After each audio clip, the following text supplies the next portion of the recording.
I was on the freeways, and here comes somebody speeding, and all of a sudden he just swerves around my car. It's like he's right there, like a moment stop. And he has this horrible big grin, and he's missing all these teeth. Just stared at me. You got us a serial killer. There was no doubt about it. This was a pretty sick individual. The so-called Night Stalker who has terrorized California. The same man is suspected in 6 to 8 murders and 25 to 30 attacks. I've committed thousands of burglaries, robberies, larcenies, arsons, and last but not least, I've committed sodomy on more than 1,000 male human beings. Today, we're going to explore 5 satanic true crime cases involving serial offenders.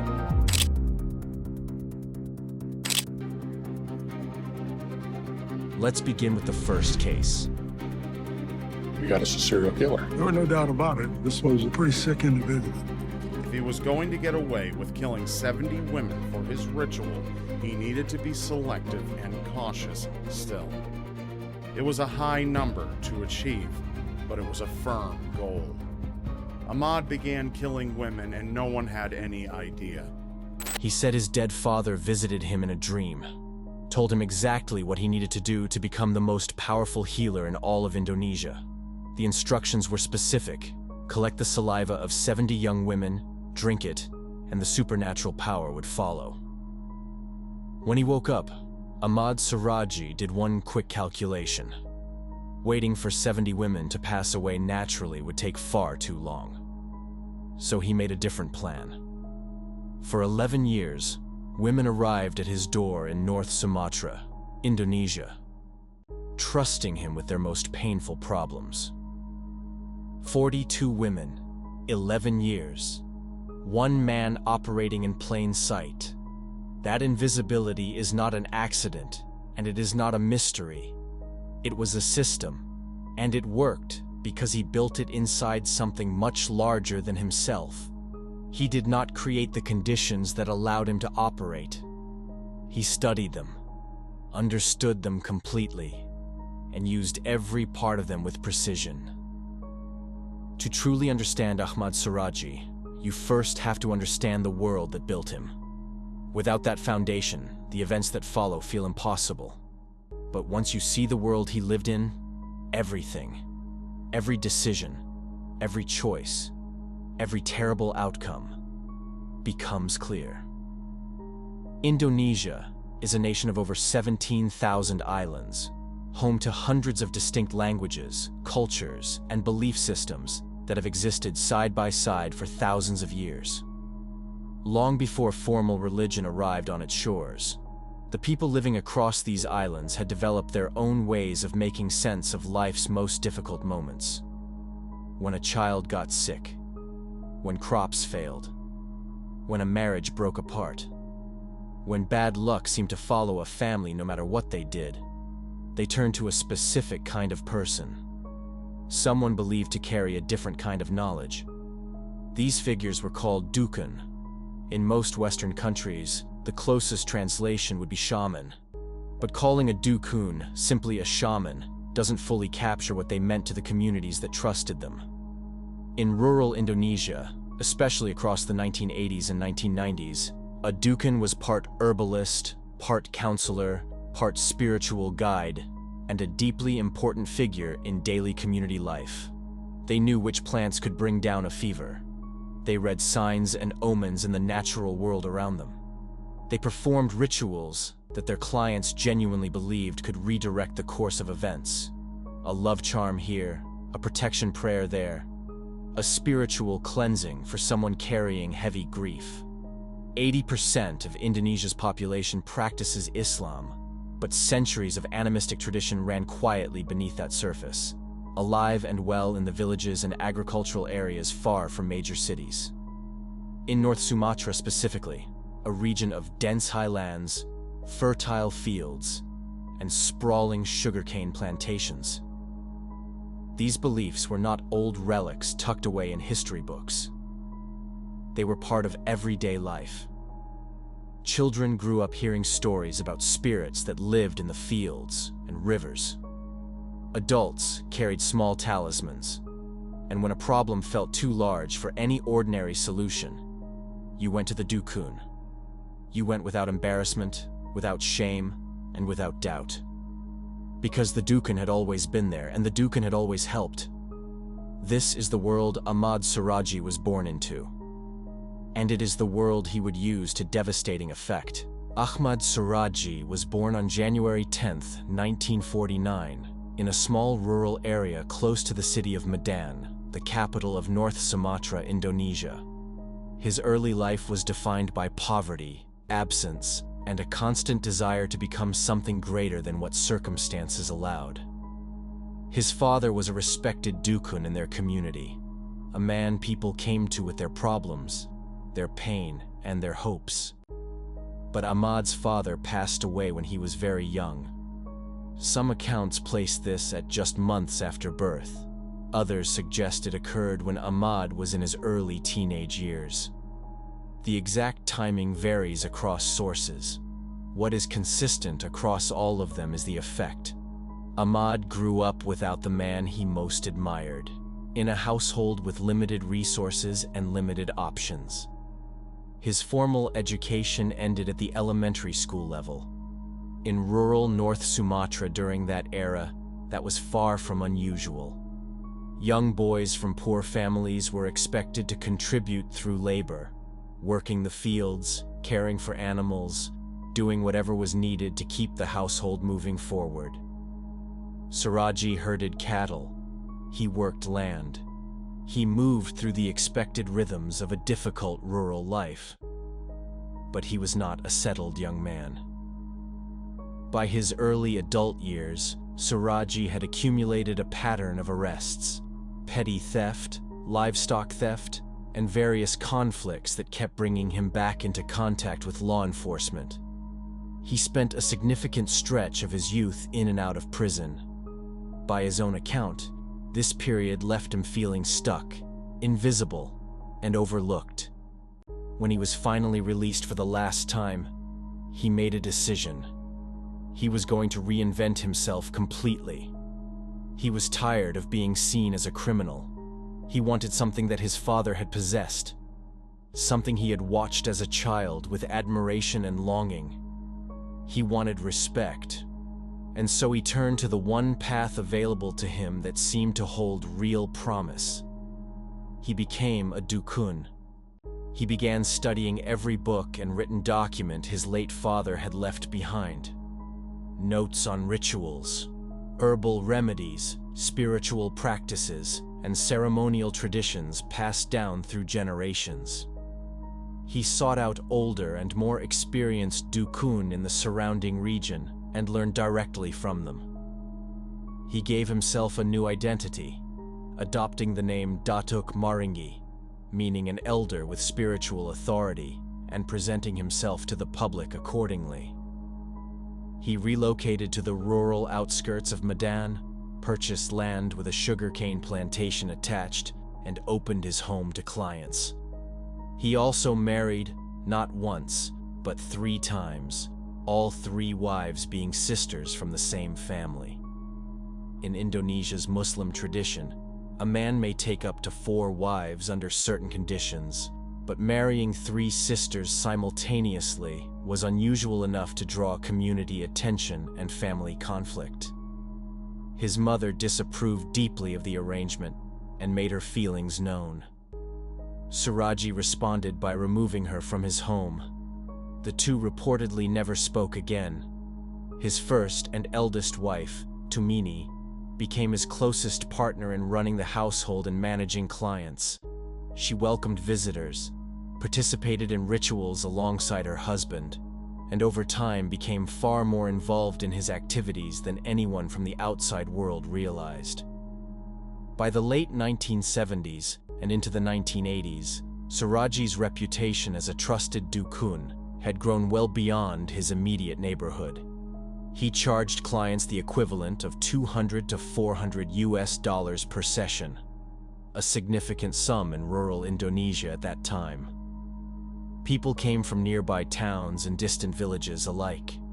Women came seeking love charms, beauty rituals, and spells intended to keep husbands faithful. He donated to local charitable causes. He was seen regularly at the mosque. He helped sick neighbors when the need arose.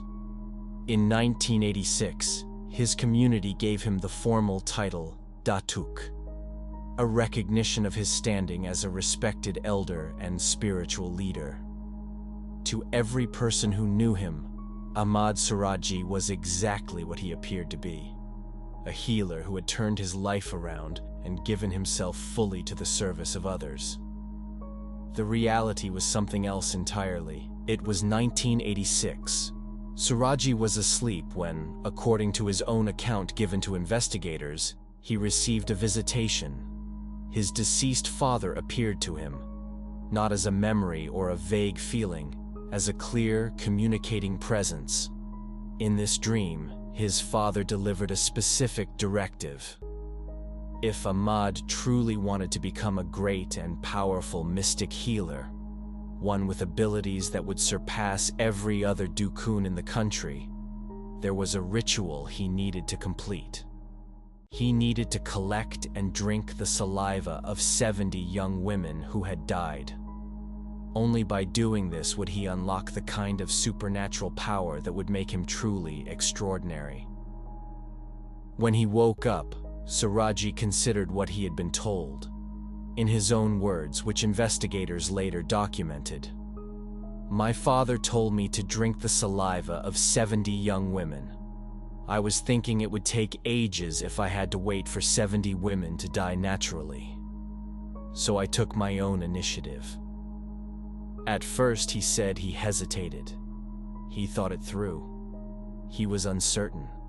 But the desire, the absolute hunger for the power and recognition he believed that ritual would bring him, was stronger than any reservation he had. He had spent his whole life being looked past, locked up, and underestimated. He had finally rebuilt himself into something. This was the final step. In 1986, Ahmad Saraji began acting on the dream. What made Saraji extraordinarily difficult to identify as a suspect was not chance or luck. It was deliberate, careful planning. He had constructed a process that kept each act effectively invisible, and he maintained that process consistently across 11 years. A woman would arrive at his home seeking help with a personal problem. Saraji would listen with patience and offer reassurance. He would collect his fee, between $200 and $400 and perform a preliminary consultation inside the house. Then he would explain that the full ritual, the one with real power, required a specific setting. It had to be done in the sugarcane field. It had to be at night. And she must tell absolutely no one about the visit. If she told someone, he would explain, the ritual's power would be permanently broken. Secrecy was not just preferred, it was required. Clients followed this instruction without question, and not simply because they trusted him. Many of them were already embarrassed about their reason for being there, seeking a dukun's help for a failing marriage, or for a wish to appear more beautiful, or for financial troubles. These were deeply personal matters. The idea of neighbors or family members finding out was already uncomfortable. So when Saraji told them to keep the visit private, it felt natural. It even felt considerate. The result was that when these women disappeared, the delay before anyone connected their absence to a visit with Saraji was built directly into the plan. Families did not know where their daughters had gone. Friends did not know to check. And in many cases, by the time anyone raised an alarm, there was nothing to connect to him at all. At the sugarcane field, which sat directly adjacent to his property, Saraji would have already prepared a specific location. Sometimes the women themselves helped with the preparation, believing they were participating in a necessary part of the spiritual ceremony. He would instruct each woman to stand inside a dugout space in the earth, while he filled the soil back in around her, up to her waist. This, he told her, was how the ritual drew power from the ground itself. She needed to remain still. It was essential. Standing waist-deep in earth, immobilized, surrounded by tall sugarcane in complete darkness, each woman was fully at his mercy. Many may not have grasped what was actually happening until it was far too late. Saraji would then take a length of electrical cable and use it to end each woman's life. He would collect the saliva that came from her mouth, believing this was the transfer of spiritual essence that his father's dream had described. Afterward, he removed each woman's clothing, believing this would speed up the natural biological breakdown and reduce the possibility of identification, and buried the body completely in the same location. There was one element he never varied. Each buried body was oriented so that the head faced directly toward his house. He believed that positioning the head this way directed the spiritual energy of each individual back toward him, compounding his power with every burial, driving him closer to the goal his father's spirit had set. Over time, the field around his property became something that no one on the outside could see. An unmarked graveyard of 42 women, each one with her face pointed toward the home of the man who had taken her life. The women who came to Ahmad Saraji were not reckless. They were not uninformed. They were people making an entirely reasonable decision by the standards of their community, seeking guidance from a respected healer in a time of personal difficulty. His targets ranged in age from approximately 11 to 30 years old. They came from surrounding villages, nearby towns, and other parts of North Sumatra. Some were women struggling with unfaithful or absent husbands. Some were seeking rituals for better fortune or financial stability. Some were hoping for what they believed were beauty-enhancing ceremonies. A number of them were women in vulnerable professions who came to Saraji hoping for improved circumstances or greater protection in a dangerous line of work. These women were, in many cases, already living on the edges of social visibility. Their disappearances would attract less immediate scrutiny than others might. Saraji was experienced enough, from his years as a criminal, to think carefully about which disappearances would generate fast responses and which would take longer to become alarming. When his regular client flow was slow, investigators later determined that he would actively approach and bring in additional women to maintain the pace of his ritual. He was systematic. He had a goal, and he tracked his progress toward it. There is one documented survivor. A woman who spoke to investigators using the name Yanti said she had visited Saraji seeking a beauty ritual.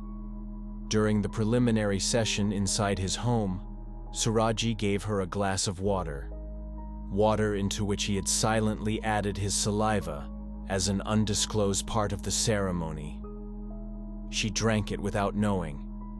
He then led her to the sugarcane field and began the process of placing her inside a dugout space in the earth. Something shifted for Yanti at that moment. A feeling she could not name told her this was wrong. She fought back. She pulled herself free from the soil before it could fully restrain her and ran through the razor-edged sugarcane stalks until she reached safety. She was injured. She was frightened. But she was alive. She did not report what had happened. She was ashamed of having sought out a shaman for personal reasons. She was not completely certain what Saraji had intended. She was afraid of how the visit would be perceived, and so she stayed silent. Because she stayed silent, Saraji continued operating for years more. This pattern of silence, built on shame, on cultural stigma around seeking spiritual help for private matters, on fear of judgment, was one of the central reasons this went on for so long. The women who could not report anything were gone. The one who could did not. And the families of the missing often had no idea where their daughters had gone, because they had been asked to keep their visits secret and had honored that request. 42 families were left waiting for someone who was never coming home. April 24th, 1997. A 21-year-old woman named Sri Kamala Dewi was going through one of the most painful periods of her life. She and her husband had separated. She wanted her marriage back. She wanted things to be the way they had been. And so she turned to the healer that everyone in the area trusted. She hired a 15-year-old rickshaw driver named Andreas to take her to Saraji's house. Before she stepped out of the rickshaw, she asked Andreas to keep the visit secret. She did not ask him to return for her later. 3 days passed. Sri Kamala Dewi did not come home. April 27th, 1997. A man walking through the sugarcane field adjacent to Saraji's property noticed a mound of disturbed earth sitting awkwardly between the stalks. It seemed out of place. He went to the village chief, gathered a small group, and returned with lanterns. They pressed a stick into the mound and pulled it back. The odor told them everything they needed to know. They alerted authorities. Around midnight, a team dug up the earth and recovered a decomposing body. The victim was unclothed. She was later identified, through her mother's recognition of her feet, as Sri Kamala Dewi. Her mother, who had been searching desperately for days, fainted at the scene when she saw her daughter. The police launched an investigation immediately. Suspicion fell first on Dewi's estranged husband, who was brought in for questioning. But investigators were measured. They kept working. That is when Andreas, the 15-year-old rickshaw driver, came forward. He told police that on the night Sri Kamala Dewi disappeared, he had taken her directly to the home of the respected healer known as Datuk, Ahmad Saraji. She had made him promise to say nothing, but now that her body had been found, he felt he had no choice. That one piece of information redirected the entire investigation. Police also recalled that a few years earlier, another woman's body had been discovered in the same general vicinity of the sugarcane field. That case had gone cold. It was now reopened. Police arrived at Saraji's home to question him. He was composed, cooperative in appearance, and had a ready story. Yes, Sri Kamala Dewi had come to him. She had been seeking help to reconcile with her husband. He had performed a brief session, sent her on her way at nightfall, and assumed she had returned home safely. He knew nothing of what had happened after that. It was a believable account. Police had no contradicting evidence at that moment. They released him. But they did not stop looking. Detectives went back through missing persons records filed across North Sumatra going back years. What they found was a pattern that became impossible to ignore. Multiple women who had vanished from their communities were known, by at least one family member or neighbor, to have been on their way to see a specific dukun before they disappeared. The same name appeared again and again: Ahmad Saraji. Armed with this information, investigators obtained a search warrant and returned to Saraji's property.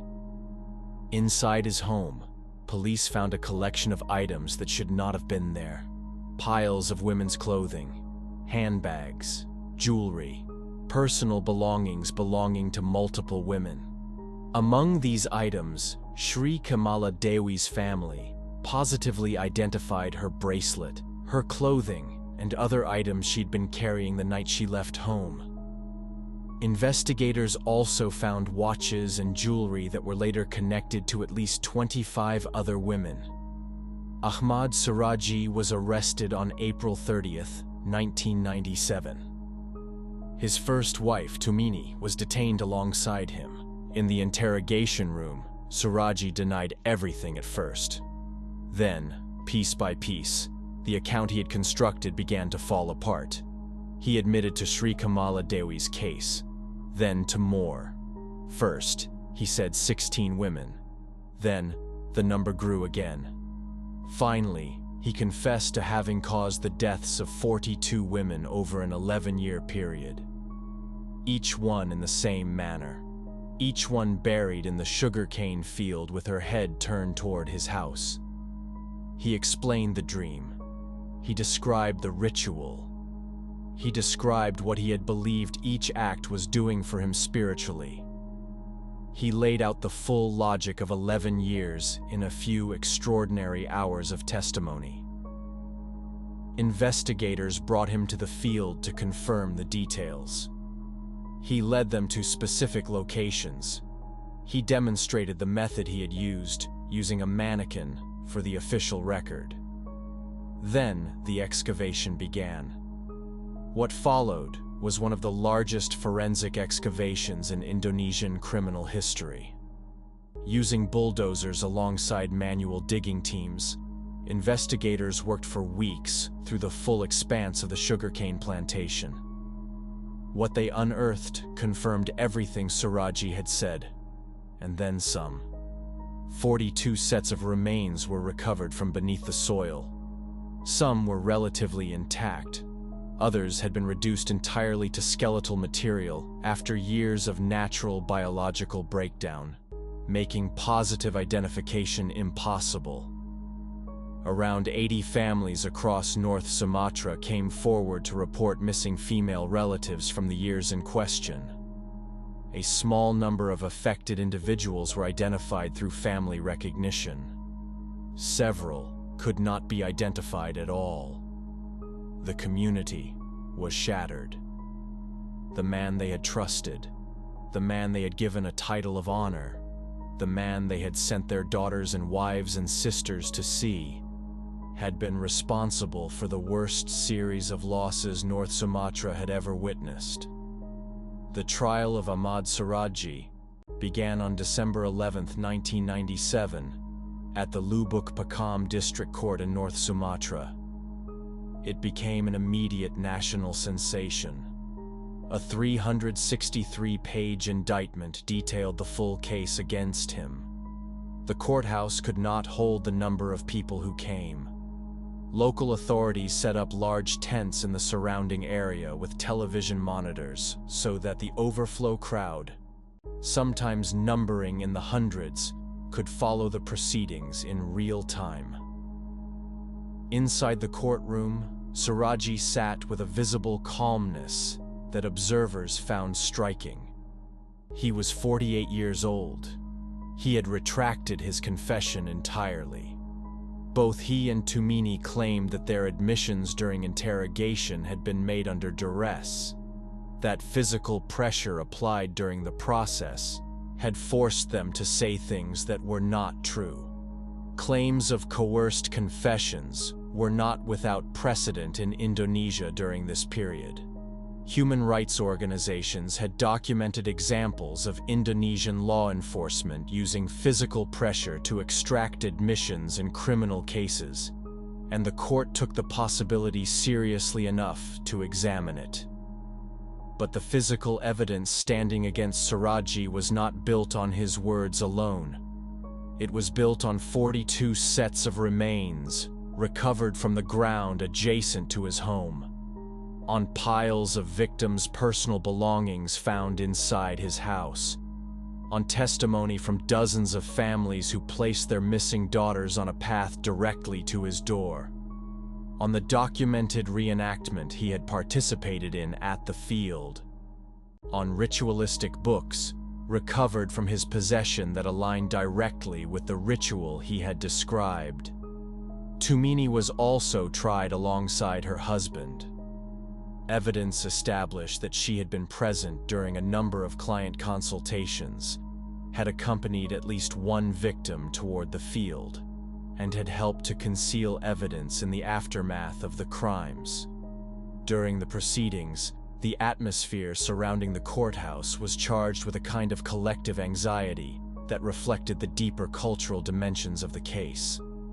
There were people who genuinely feared that Saraji might use supernatural means to influence the outcome of the trial, that he might direct some kind of spiritual harm toward the judges or those observing in the courtroom.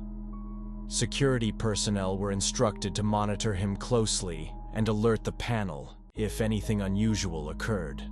Several attendees reportedly fell to the floor during the proceedings and had to be assisted out of the courtroom, claiming they had been affected by forces they attributed to the accused. Whether this was psychological in nature, a performance, or something else entirely was impossible to determine. But it illustrated, more clearly than any legal document could, how seriously the community was grappling with what had happened. 7 months of testimony, evidence presentation, and witness accounts brought the trial to a close. On April 27, 1998, exactly 1 year to the day after Sri Kamala Dewi's body had been found in the sugarcane field, a panel of 3 judges delivered their verdict. Ahmad Saraji was found guilty on 42 counts of causing the unlawful deaths of women and girls. The evidence, the court concluded, was indisputable. The sentence was capital punishment by state protocol. The courtroom responded with an outpouring of sound, cheering, weeping, voices raised all at once. Saraji showed no reaction. He remained still and expressionless as the sentence was read. Tumini was also sentenced to death for her role as an active accomplice. That sentence was later reduced to life imprisonment through the appeals process, a decision that drew fierce objection from the families of victims, including Sri Kamala Dewi's mother, who maintained that Tumini bore equal responsibility for what had happened and deserved equal consequences. Ahmad Saraji spent 10 years in prison awaiting the execution of his sentence. His appeals worked through the legal system and were denied at each stage. In that time, he reportedly expressed something that those who spoke with him found more unsettling than rage or regret. He was frustrated, not about what he had done, but about having fallen short of the number his father's spirit had set for him. 70 was the goal. He had reached 42. That gap, by multiple accounts, was what occupied his thoughts. On July 10, 2008, Ahmad Saraji was informed that his execution would take place that afternoon. He was 59 years old. His one request was to see Tumini, his first wife, still serving her life sentence, before the sentence was carried out. The authorities granted it. The two were given a brief final meeting. Whatever passed between them remained private. Afterward, Saraji was led outside. Under standard Indonesian execution protocol, a state execution protocol of 12 men is assembled, but only 3 of the 12 weapons contain active rounds. The rest hold blank rounds. No individual member of the squad can know with certainty whether he was the one who fired the decisive shot. The weight is shared. The accountability is distributed. The squad aimed. The sentence was carried out. Ahmad Saraji passed away on July 10, 2008.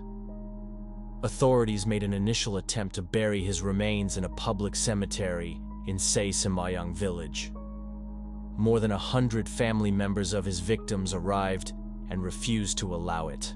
They made clear that they would not permit him to rest on the same ground where affected individual families lived and grieved. Authorities stood down. His body was transported approximately 50 kilometers away from the village and buried in a quiet location without public notice. There was no ceremony, no marker of significance. The man who had spent decades building himself into a figure of authority and spiritual power ended in an unmarked place far from everything he had tried to become. Indonesian writer Joko Supriyanto adapted the case into a film titled Misteri Kebun Tebu, which translates as Mystery of the Sugarcane Plantation, released in 1997 while legal proceedings were still underway. To prepare, Supriyanto met with Saraji face-to-face in order to gather first-hand material. What he encountered, he later described, was nothing like what he expected. Saraji was thin, unremarkable in appearance, unbothered by where he was or what had brought him there. And in that meeting, he reportedly told the writer something that has stayed with observers of this case ever since. He said he had always known, at some point, he would be caught. He kept going anyway. Psychologist Irina Manauli, who assessed Saraji's profile following his arrest, concluded that he demonstrated characteristics consistent with antisocial personality disorder. He was not assessed as unaware of reality. He was not found to be disconnected from an understanding of right and wrong in the way that legal definitions of insanity require. He knew what he was doing. He understood how other people would view it. He simply did not factor that into his decisions. The combination of a childhood defined by loss and poverty, a long period of being dismissed and criminalized, and then a rapid rise to community authority, followed by genuine belief in the power structure of the spiritual world around him, had produced someone capable of extraordinary sustained harm without any of the visible markers people associate with danger. He was polite. He was generous. He attended the mosque. He helped his neighbors. And for 11 years, nobody looked twice. The case of Ahmad Saraji is genuinely difficult to place in a familiar category. It is not the story of a predator who lurked in shadows. It is the story of a person who stood in full light, was celebrated by his community, and used that celebration as his cover. The women who came to him were not making unreasonable choices. They were doing what their culture and community had always done, seeking guidance from someone trusted, qualified, and respected. The fact that this person had built that trust deliberately, with exactly this purpose in mind, does not reflect on their judgment. It reflects on his. He also exploited the very privacy that made those visits feel safe. By instructing every client to keep her visit secret, he ensured that the connection between his home and a disappearance would take as long as possible to be made. That instruction was not about spiritual effectiveness. It was about operational cover. What happened in North Sumatra in those 11 years was shaped by specific cultural conditions. But the pattern underneath it, a trusted authority figure using that trust to prey on the vulnerable, is not specific to any culture, any country, or any era. People in need are more open. People in need are more willing to follow instructions, keep secrets, and override hesitation because they want so badly for the person in front of them to be able to help. That combination of need and trust in the wrong hands creates enormous risk. The most dangerous individuals are rarely the ones who appear dangerous. They are the ones who appear exactly the way you would want a helper to appear. Indonesia faced this reality in the late 1990s with the case of Ahmad Saraji. In the years since, the country has worked through additional cases involving misuse of spiritual authority. Individuals presenting themselves as healers who exploited clients in various ways. The problem, experts there have noted, is not the existence of the dukun tradition.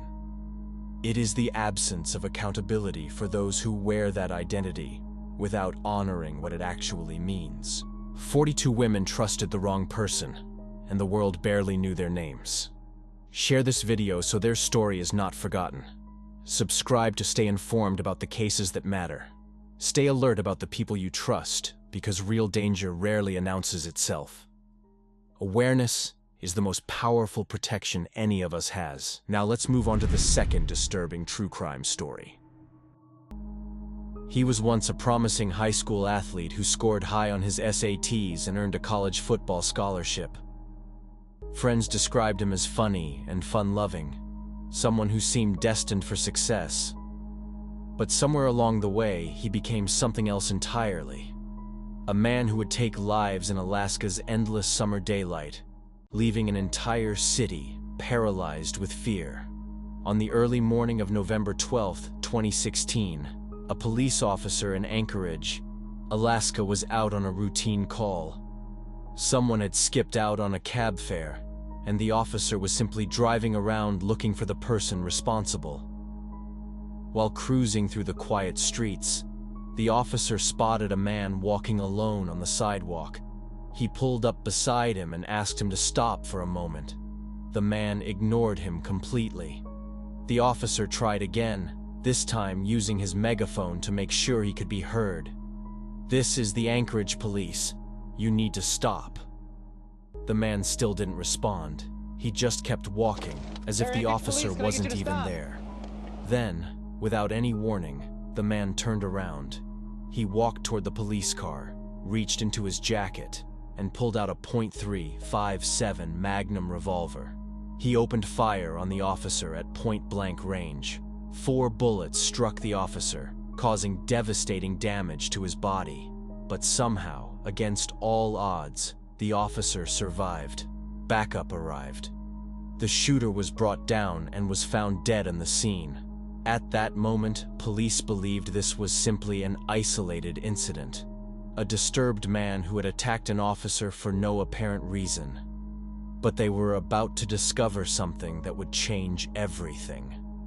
When investigators sent the shooter's weapon to the Alaska Crime Lab for testing, the results that came back 3 days later shocked everyone involved in the case. That .357 Magnum had been used before. Not once, not twice, but 5 times. 5 separate attacks, 5 people dead, 5 murders that had been terrorizing the city of Anchorage for months, and police had no idea they were all connected until this moment. 5 victims, 4 months of terror. And the most disturbing detail of all was that every single one of these attacks happened during the Alaska summer, when Anchorage experiences 19 hours of continuous daylight. This killer was not hiding in darkness. He was not waiting for night to cover his tracks. He was hunting people in broad, open daylight, in public parks, along bike paths where anyone could be walking at any time. And for 4 months, nobody could stop him. The FBI got involved. A $10,000 reward was offered. 175 tips poured in from terrified residents across Alaska. But the identity of this killer remained a mystery until the night he died in that shootout with the police officer. So who was this man that terrorized Anchorage for 4 months without being caught? What kind of person attacks strangers in broad daylight with no apparent motive or reason? How did someone manage to end 5 lives across a city and remain completely unknown to police and the FBI for months? And perhaps most disturbingly, what happened in this man's life that turned him into someone capable of doing this? The answers to all of these questions are far more disturbing than you could ever imagine. Detectives arrived at Ship Creek Trail shortly after 7:45 a.m., responding to a call from a passing cyclist who had stumbled upon 2 lifeless bodies. Jason Netter Sr., 41, a man with a long history of run-ins with the law, and Brianna Foyce, 20, a young woman who had struggled with substance use and homelessness, had both lost their lives in an incident that seemed almost ritualistic in its precision. The forensic team's first discovery was both puzzling and chilling. Each had been harmed using a Colt Python .357 Magnum, a weapon rare in street-level incidents. Heavy and difficult to conceal, It seemed an odd choice for a crime that left no immediate traces other than 2 dead civilians. The bullets were recovered, but the scene offered little else. No robbery, no signs of struggle, no fingerprints beyond what could have come from the victims themselves. Investigators were faced with a haunting question.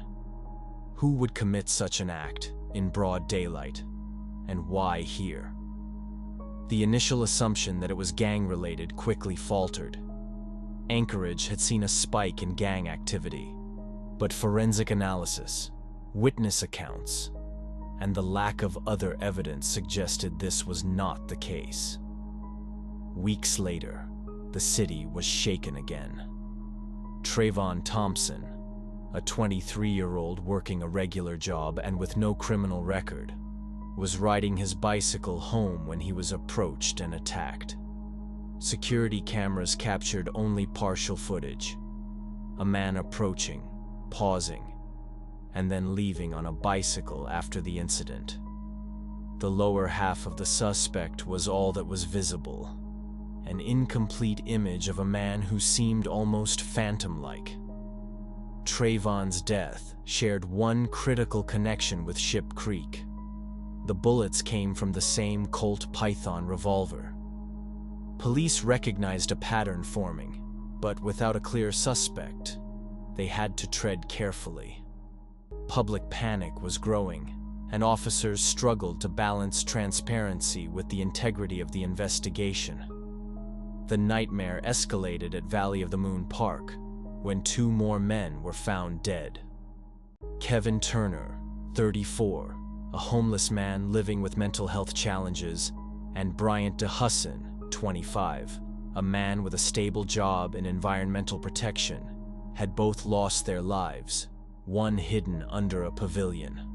Once again, the Colt Python linked these seemingly disconnected tragedies. Police began to suspect a single offender acting methodically, possibly hiding in plain sight while the city remained oblivious to the danger. Investigators turned to detailed crime scene reconstruction, painstakingly examining security footage and witness statements. They created profiles, trying to understand how this individual could strike repeatedly and remain unseen. Anchorage detectives faced extraordinary challenges as they tried to piece together the puzzle surrounding the violent events of the summer of 2016. The city itself presented unique obstacles, with sprawling wilderness stretching beyond its urban edges and neighborhoods often separated by vast natural terrain. Officers found it difficult to monitor every area effectively. The long daylight hours of Alaskan summers, which could extend nearly 22 hours by late June, added another layer of complexity. Crimes occurred in broad daylight, yet the perpetual brightness made it easy for an offender to move without being noticed, while residents assumed such violent incidents were rare. Scott Loftus, head of gang intelligence for the Anchorage Police Department, noted that although gang-related activity was present, the majority of the population remained largely untouched. Gangs were concentrated in specific pockets, often isolated from mainstream neighborhoods, and social media had become a more common space for gang presence than the streets themselves. This created a paradox. Crime was escalating, but it remained hidden in plain sight. The offender, in this case, exploited that reality, blending seamlessly into the city's everyday rhythm. Detectives realized that whoever was responsible had a profound understanding of how to operate in the shadows of a city that seemed, on the surface, safe. Forensic teams cantered much of their effort on the Colt Python revolver, the weapon tied to multiple killings. Its distinct characteristics made it a rare firearm, prized by collectors and known for its accuracy and heavy construction. Tracing the weapon proved immensely challenging. Records showed that it had changed hands multiple times over decades, passing from law-abiding collectors to individuals involved in criminal activity. Each transfer complicated the chain of custody, leaving investigators with tantalizing evidence, but no definitive link to a suspect. To maintain the integrity of the investigation, police released only limited information to the public. Every press statement was measured carefully. They withheld the fact that the same weapon had been used in multiple incidents, knowing that even the smallest leak could alert the offender. Detectives worked long hours, reviewing surveillance footage, canvassing neighborhoods, and interviewing potential witnesses. They moved cautiously, aware that one misstep could allow the offender to vanish again into the city's vast and unforgiving landscape. In the end, the investigation required not just skill, but patience, intuition, and an unwavering commitment to understanding a criminal who seemed always one step ahead. James Dale Richie was born in 1976 in Anchorage, Alaska, a city of stark contrasts, where sprawling wilderness met dense urban neighborhoods, and long summer days gave way to months of near darkness. From an early age, he seemed poised for success. He was tall, athletic, and academically capable, drawing attention in his community for both his abilities and his personality. In his formative years, Richie attended Betty Davis East High School, where he excelled in sports. He played football and basketball, participating in teams that won state championships. Teachers remembered him as disciplined and intelligent, often noting his ability to balance academics with athletics. Classmates described him as charming and charismatic, someone who could navigate social situations effortlessly. On the surface, he seemed like a model student, ambitious, talented, and socially adept. Yet subtle hints of an unpredictable temperament emerged. Friends recounted moments when his patience frayed, or when minor setbacks triggered disproportionate reactions. Teachers noted that he could excel in structured environments, but once that structure was removed, he sometimes became frustrated or rebellious. These glimpses hinted at underlying tensions, a young man capable of achievement, yet occasionally drawn toward risk. After high school, Richie pursued college football at West Virginia University, one of the nation's Division I programs. On paper, it was the logical next step for a young athlete of his caliber. But the transition proved challenging. Far from home, Richie faced the pressures of elite sports, academic demands, and social isolation. Within a year, he withdrew from the program and returned to Anchorage. Friends later described this as a pivotal moment in his life. The loss of structure, combined with the abrupt return to familiar surroundings, left him restless, frustrated, and increasingly disconnected. Upon returning, Richie struggled to find direction. His childhood promise and early successes had given way to uncertainty. This period marked the beginning of a gradual shift in his life trajectory, moving from potential to instability, from admiration to suspicion. The question remained: how did a young man with such potential become the figure at the center of fear and tragedy nearly 4 decades later? Back in Anchorage, Richie's life began to intersect with the city's criminal undercurrents. By the mid-1990s, he had accumulated multiple arrests, though none suggested a lethal intent. Charges ranged from promoting animal fighting to drug offenses, and even a drug-related home invasion in 1998. Friends described him as a man with charm and wit, someone who could navigate risky situations without appearing overtly threatening. Yet these incidents revealed a willingness to operate outside the law and a growing detachment from societal norms.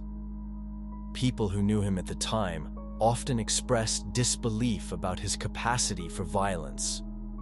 They recalled a man who was reckless at times, adventurous, and occasionally stubborn, but not inherently dangerous. He projected confidence and toughness, yet his misdeeds were often opportunistic or driven by immediate circumstances rather than long-term intent. Yet the trajectory of his criminal history hinted at escalating recklessness and patterns of risk-taking behavior, subtle but significant markers for what was to come. Richie's life during this period reflected a paradox. Outwardly, he was engaging, sometimes likable, and seemingly capable of empathy. Privately, he began withdrawing from community and social bonds, embracing a sense of isolation. Friends noted his fascination with firearms and his ability to talk his way out of trouble.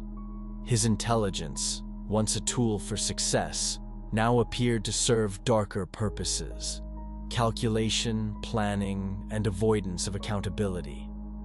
Anchorage itself provided both opportunity and cover for someone like Richie. The city's unique geography and seasonal extremes created environments conducive to anonymity. Summer brought long daylight hours, yet the city's vast network of parks, trails, and riverbanks offered secluded spaces. Winter's near constant darkness offered its own kind of concealment.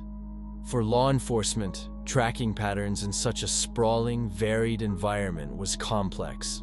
For an individual familiar with both urban and wilderness areas, these conditions provided the perfect setting for evasion. Moreover, Anchorage's social fabric, a mix of close-knit neighborhoods and transient populations, meant that someone could blend in easily. Casual observers might notice minor eccentricities, but the rhythms of daily life, combined with natural distractions, allowed a determined individual to move largely unnoticed. For Richie, the city itself became both a playground and a shield, providing the perfect stage for the unfolding events of 2016. The summer of 2016 would come to define Anchorage in ways that residents would not soon forget.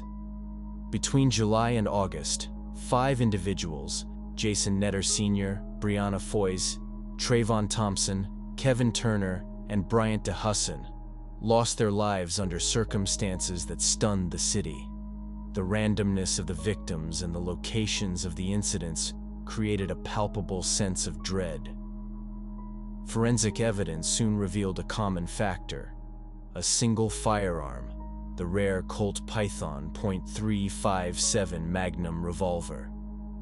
Unlike weapons commonly used in street crime, the Colt Python was heavy, difficult to conceal, and highly prized among collectors. Its appearance in multiple incidents suggested a careful, deliberate choice, not impulsive action. Investigators realized that whoever was responsible had planned each event meticulously, choosing locations and timing to avoid detection. Each incident occurred in isolated areas: parks, riverbanks, quiet streets, often in early morning or late night hours. Witnesses were rare, and when descriptions did emerge, they varied significantly. This lack of consistent visual information only heightened public anxiety. The choice of a rare firearm further complicated profiling. Investigators considered what kind of person would not only commit such acts, but do so with precision, confidence, and planning, while leaving minimal evidence behind. The victims themselves bore no apparent connection to each other. Netter and Foisey were discovered near Ship Creek on July 3rd. Thompson was attacked on July 29th while cycling home from work. Turner and DeHusson were found on August 28th at Valley of the Moon Park. Each location offered seclusion, and each attack was executed with an unusual degree of care. There was no clear motive, no common social circles, only the consistent presence of the Colt Python as a connecting factor. This combination of outward charm, athletic promise, minor criminal history, and sudden escalation to lethal acts puzzled investigators. How could someone who had previously been considered non-violent evolve into an individual capable of causing multiple deaths with calculated precision? Behavioral analysts later noted that Richie displayed traits of high-functioning concealment, intelligence, patience, and an ability to exploit environmental conditions. He could blend into ordinary surroundings while committing acts that defied understanding. Friends and former acquaintances expressed disbelief in interviews. Some described him as gregarious, occasionally reckless, but never threatening. Others recalled his fascination with firearms, his flirtation with law-breaking, and his attraction to risk. This combination created a complex portrait. Someone who straddled the line between ordinary citizen and calculated offender, a duality that made him particularly difficult to predict or profile. Anchorage itself seemed unaware of the danger lurking among its residents. Public anxiety grew with each incident, as the city realized that a series of lethal events could occur in plain sight, executed by a person who could move seamlessly through neighborhoods, workplaces, and public spaces without raising suspicion. By mid-2016, the city lived under the shadow of uncertainty. Joggers avoided familiar trails, parents kept children close after dark, and casual evening walks became exercises in vigilance. The randomness of the attacks, combined with the lack of a clear motive or connection, meant that fear permeated daily life. It was not just the deaths themselves that unsettled residents, but the realization that danger could appear anywhere, at any time, without warning. For investigators, the challenge was immense. They needed to identify patterns in locations, victim selection, and timing, all while managing public pressure, media scrutiny, and the demands of an anxious population. Every piece of evidence, from ballistics to witness statements, had to be carefully analyzed to avoid mistakes, as the wrong assumption could allow further tragedy. Richie's actions over those months revealed a level of calculation and patience that compounded fear.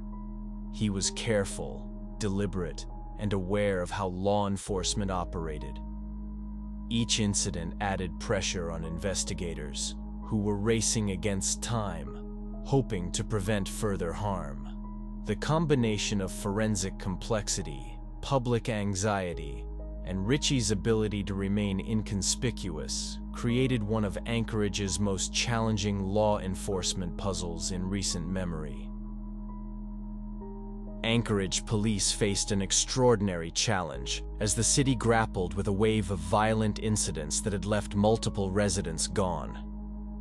Maintaining public safety became a delicate balancing act. Authorities understood the need to keep residents informed, yet they could not reveal too much, fearing that any misstep might tip off the offender and compromise the investigation. Anxiety began to ripple through neighborhoods as citizens became hyper-aware of their surroundings, fearful that the next attack could occur anywhere, at any time. Police relied heavily on eyewitness accounts to piece together the offender's identity. Sketches were created and circulated throughout the city, but the results were inconsistent. Descriptions varied widely, with some witnesses noting tall, athletic figures, while others recalled men with unremarkable appearances. This inconsistency frustrated investigators, as it generated more confusion than clarity. Yet each report was treated seriously. Detectives combed through hours of CCTV footage, traffic camera records, and neighborhood observations, hoping to find patterns that could lead to a break in the case. The investigation expanded to include federal support. The FBI and Alaska State Troopers were called in to assist with specialized expertise in forensics, behavioral profiling, and ballistic analysis. Each death was carefully cataloged, with timelines reconstructed to determine possible connections between incidents. Ballistic evidence consistently pointed to the same Colt Python .357 Magnum revolver, and investigators painstakingly analyzed every possible lead on its ownership. With each new death, pressure mounted. Detectives worked long hours, often going without sleep, driven by the urgent need to prevent another tragedy. Public fear compounded their urgency. Residents avoided walking alone, altered routines, and anxiously reported suspicious activity. The combination of heightened citywide tension and meticulous law enforcement efforts set the stage for a tense pursuit, one that would eventually expose the disturbing reality behind James Dale Ritchie's calculated actions. On the morning of November 12, 2016, what began as a routine police call quickly escalated into a life-altering event. Anchorage officers had received reports of a man who had exited a cab without paying the fare. Initially, it seemed like a minor incident, a petty infraction, one that would not normally draw extensive resources. Yet fate placed Officer Arne Saloa, a 5-year veteran of the Anchorage Police Department, in the vicinity. The man in question, tall and broad-shouldered, moved along the sidewalk with deliberate steps. Officer Saloa, following standard procedure, approached carefully, using available cover while attempting to maintain a safe distance. Within moments, the situation transformed from routine to critical.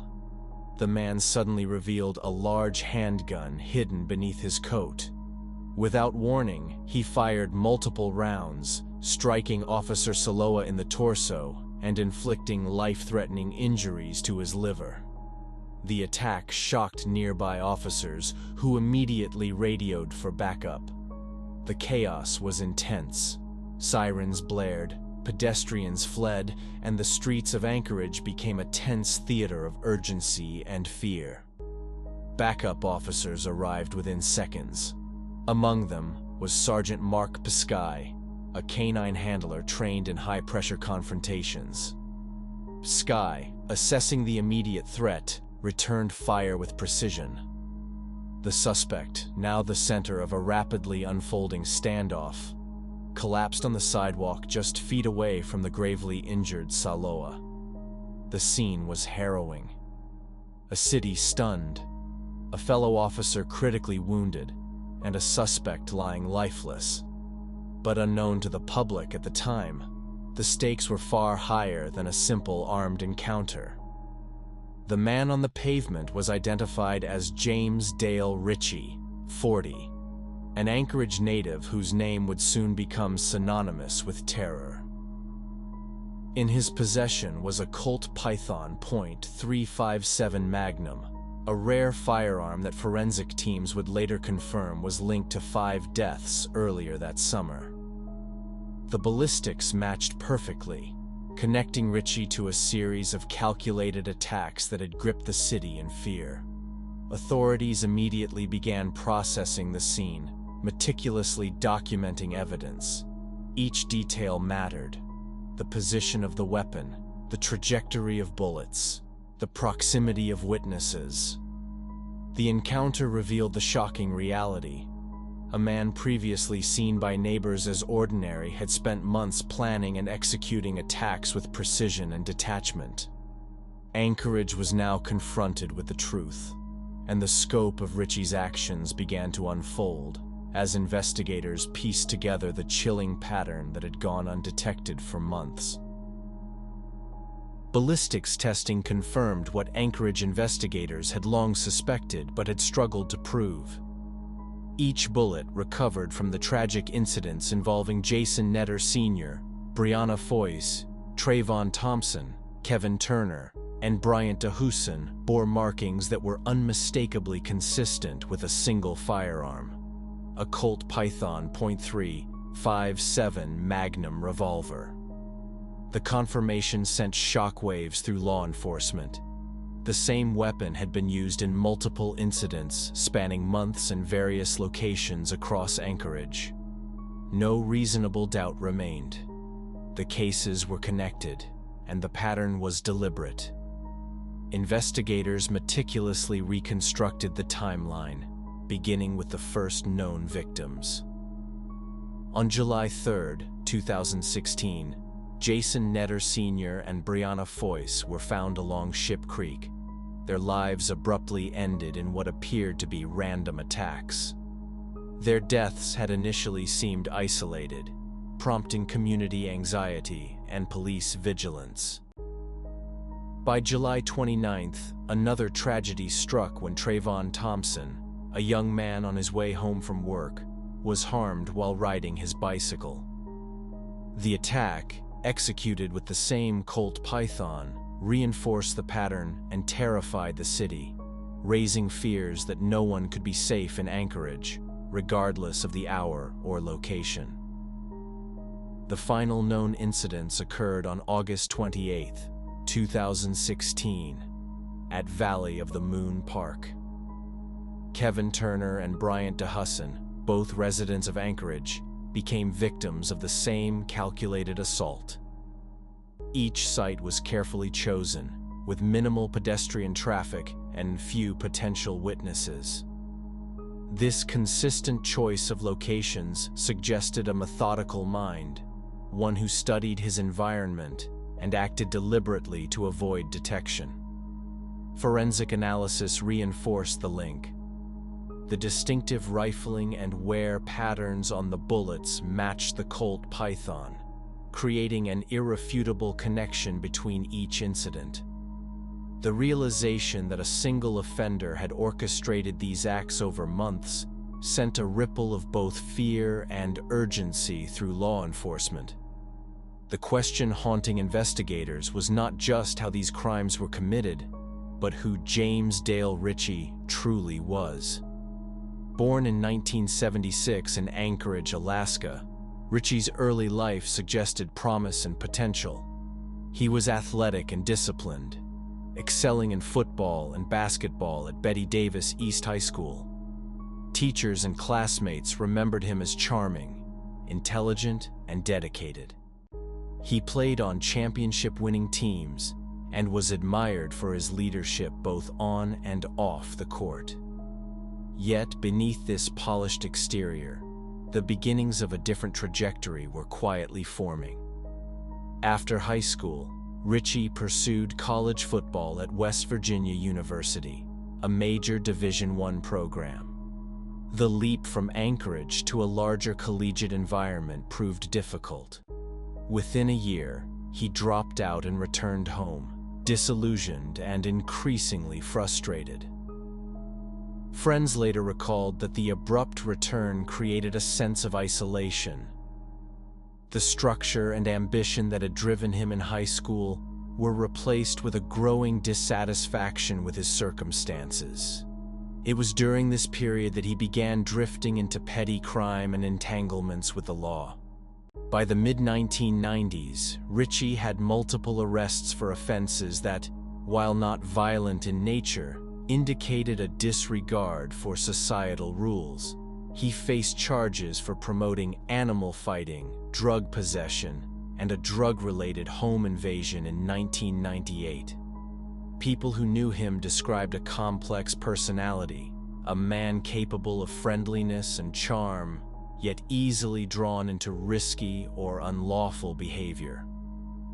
The contrast between his outward demeanor and the direction his life was taking puzzled those around him. How could someone so disciplined and charismatic transition into the individual now linked to a string of violent incidents? This contradiction was precisely what made Richie so difficult to profile. His ability to blend into the community went beyond mere luck. Investigators noted that he rarely left behind significant traces at crime scenes.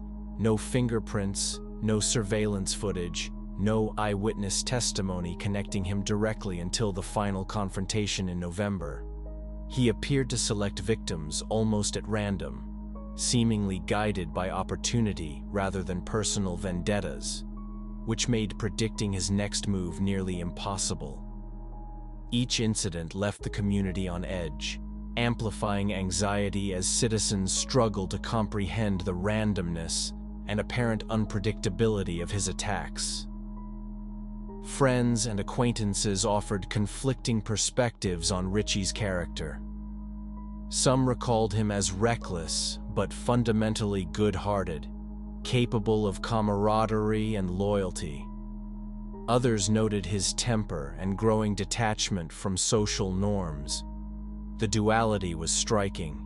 Here was a man who had achieved athletic success, exhibited intelligence and charm, yet harbored the capacity to end the lives of strangers without remorse. This contradiction became central to the investigation, with psychologists and profilers attempting to understand the mindset behind such precise, unprovoked acts. The forensic evidence, however, left no ambiguity. The Colt Python .357 Magnum, now in police possession, was a key link to the crimes. Investigators meticulously documented each ballistics match, each point of convergence between the incidents. The weapon's rarity also suggested something about the offender. The choice of a collectible, cumbersome firearm indicated either knowledge of firearms beyond average street-level criminals or a personal obsession with the instrument itself. It was a piece of the puzzle that hinted at the calculated, almost clinical nature of Richie's approach. As the timeline emerged, it became clear that Richie had operated with caution, patience, and a methodical approach. The summer of 2016, which began with the deaths of Netter and Foisey, escalated in intensity and complexity. Each new victim deepened the city's fear, while simultaneously providing law enforcement with a growing trail of evidence. By August, Anchorage had witnessed a series of attacks that, although sporadic and unpredictable, were unmistakably connected. For police, the realization of a single methodical perpetrator at work underscored the urgency to apprehend Richie before further lives were lost. In the end, the forensic confirmation and life history of James Dale Richie presented a chilling juxtaposition. Here was a man capable of academic and athletic achievement, respected and admired in his youth, who had, through a combination of personal setbacks and deliberate choices, become the orchestrator of calculated, deadly assaults across his hometown. The physical evidence, ballistics, timelines, and location patterns provided an unassailable link between Richie and the 5 deaths. Yet the human element, the contradiction between his early promise and later actions, left investigators, friends, and the public grappling with how such a transformation could occur. Through meticulous investigation, anchored by forensic science and behavioral profiling, law enforcement pieced together the truth. The Colt Python was not just a weapon, it was the thread connecting the seemingly random incidents, guiding the unraveling of a sequence that had terrorized Anchorage over the summer. In understanding the man behind the crimes, authorities gained insight not only into his methods, but also into the rare and dangerous alignment of circumstances, psychology, and opportunity that allowed James Dale Richie to act undetected for months. The convergence of these factors created a haunting narrative that, while now resolved through evidence and confrontation, left an indelible mark on the city and the families of the victims. News of James Dale Richie's death and the revelation of his connection to the string of summer crimes sent immediate shockwaves throughout Anchorage. Residents, who had spent months living under the shadow of uncertainty and fear, finally received some closure. Yet the relief was mixed with disbelief. How could a single individual operate undetected, moving through neighborhoods and parks, targeting victims seemingly at random, all while blending seamlessly into everyday life? the answer left the community unsettled. The danger had been lurking in plain sight, a chilling reminder that appearances can be deceiving. Police publicly acknowledged the critical role of citizens in assisting with the investigation. Tips from Trayvon Thompson's mother, alongside information from other witnesses, proved invaluable in keeping pressure on law enforcement and guiding investigators toward patterns they might have otherwise missed. Officers like Scott Loftus and Arn Saloa praised Anchorage residents for their vigilance, noting that without timely calls and community awareness, the timeline of events might have continued unchecked. The collaboration between law enforcement and the public became a model of how collective effort can aid in solving complex criminal cases. Public statements emphasized practical safety measures. Authorities urged residents to avoid isolated areas during night hours, remain aware of their surroundings, and report any suspicious activity immediately. While these measures offered guidance for prevention, the broader moral of Richie's case remained stark and unforgettable. Tragedy can strike when least expected, and sometimes the threat is hidden among ordinary, everyday settings. Families, friends, and neighbors were left to reconcile the image of the man they may have seen walking in their streets with the reality of his actions. Anchorage had survived the terror, but the memory of the summer crimes served as a lasting lesson in vigilance, awareness, and the unpredictable nature of danger. By November 2016, Anchorage Police Department officially closed the cases linked to Richie.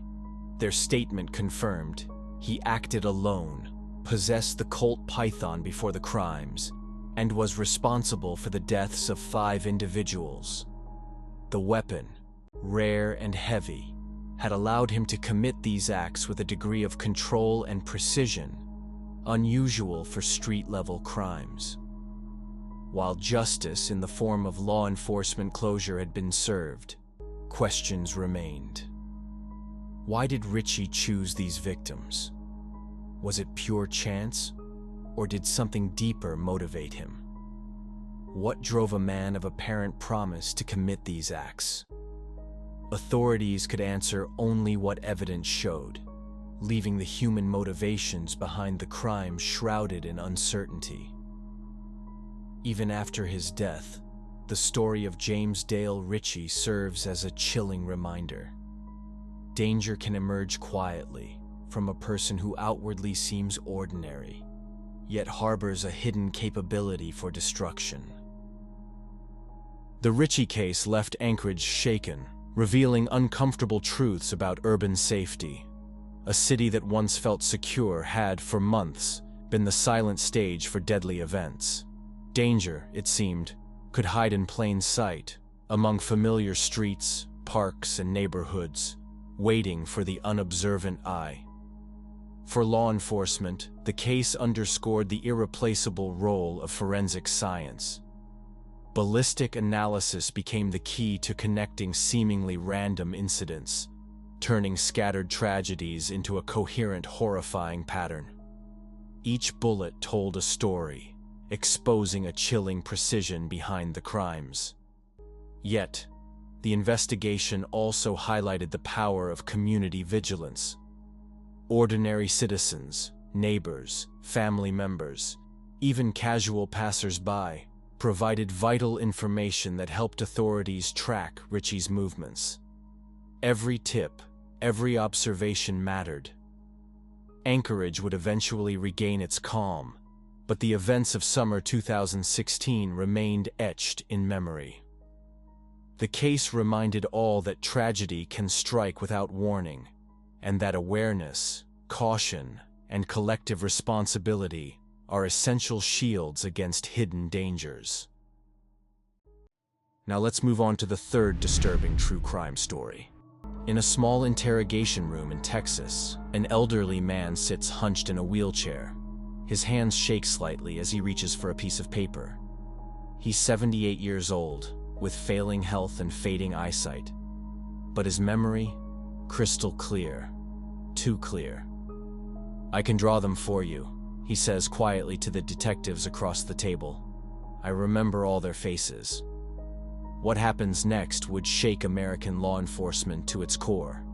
This man begins sketching portraits. Not one, not 10, but 93 different women. 93 faces he claims to remember from decades past. 93 lives he claims to have ended across America over nearly 4 decades. His name is Samuel Little, and in 2018 the FBI would make a chilling announcement. Samuel Little is the most prolific criminal in American history. Not Ted Bundy, not John Wayne Gacy, not Gary Ridgway. Samuel Little surpassed them all. For years, law enforcement believed they knew who America's worst offenders were. The Green River case had 49 confirmed victims. John Wayne Gacy had 33. Ted Bundy confessed to 30. These numbers were horrifying enough, but they were nothing compared to what investigators would discover about Samuel Little. 93. That's how many people Samuel Little confessed to harming between 1970 and 2005. 93 mothers, daughters, sisters, and friends. 93 lives taken across 19 different states. And the most disturbing part? For decades, nobody connected the dots. Nobody realized that one man was traveling across America, leaving a trail of victims that spanned from California to Florida, from Texas to Ohio. How did he avoid capture for so long? How did he select his targets? And why did it take almost 50 years for the truth to finally emerge? Samuel Little had a method that made him nearly invisible to law enforcement. He specifically targeted vulnerable women, those struggling with substance issues, those working in dangerous situations, those living on the margins of society, women whose disappearances often went unreported, women whose cases went cold before they even got warm. He would approach them with charm, with promises, with a friendly smile. Then he would take them to isolated locations. His method of harm was particularly cruel. He would strangle his victims with his massive hands, watching them lose consciousness. But he did it in a way that left minimal physical evidence. Many deaths were ruled as accidents, overdoses, or natural causes. Some bodies were never found at all. For nearly 4 decades, Samuel Little moved through America like a ghost. Arrested multiple times for various offenses, he would serve short sentences and return to his pattern. He exploited gaps in communication between law enforcement agencies. He took advantage of a time before DNA databases and digital record-keeping. He understood that society's most vulnerable people were also the least likely to be searched for. How does someone harm 93 people and remain free for decades? What failures in our system allowed this to happen? How many of his victims are still listed as missing persons or unexplained deaths? And most haunting of all, could there be more victims that even he doesn't remember? The story of Samuel Little isn't just about one man's crimes.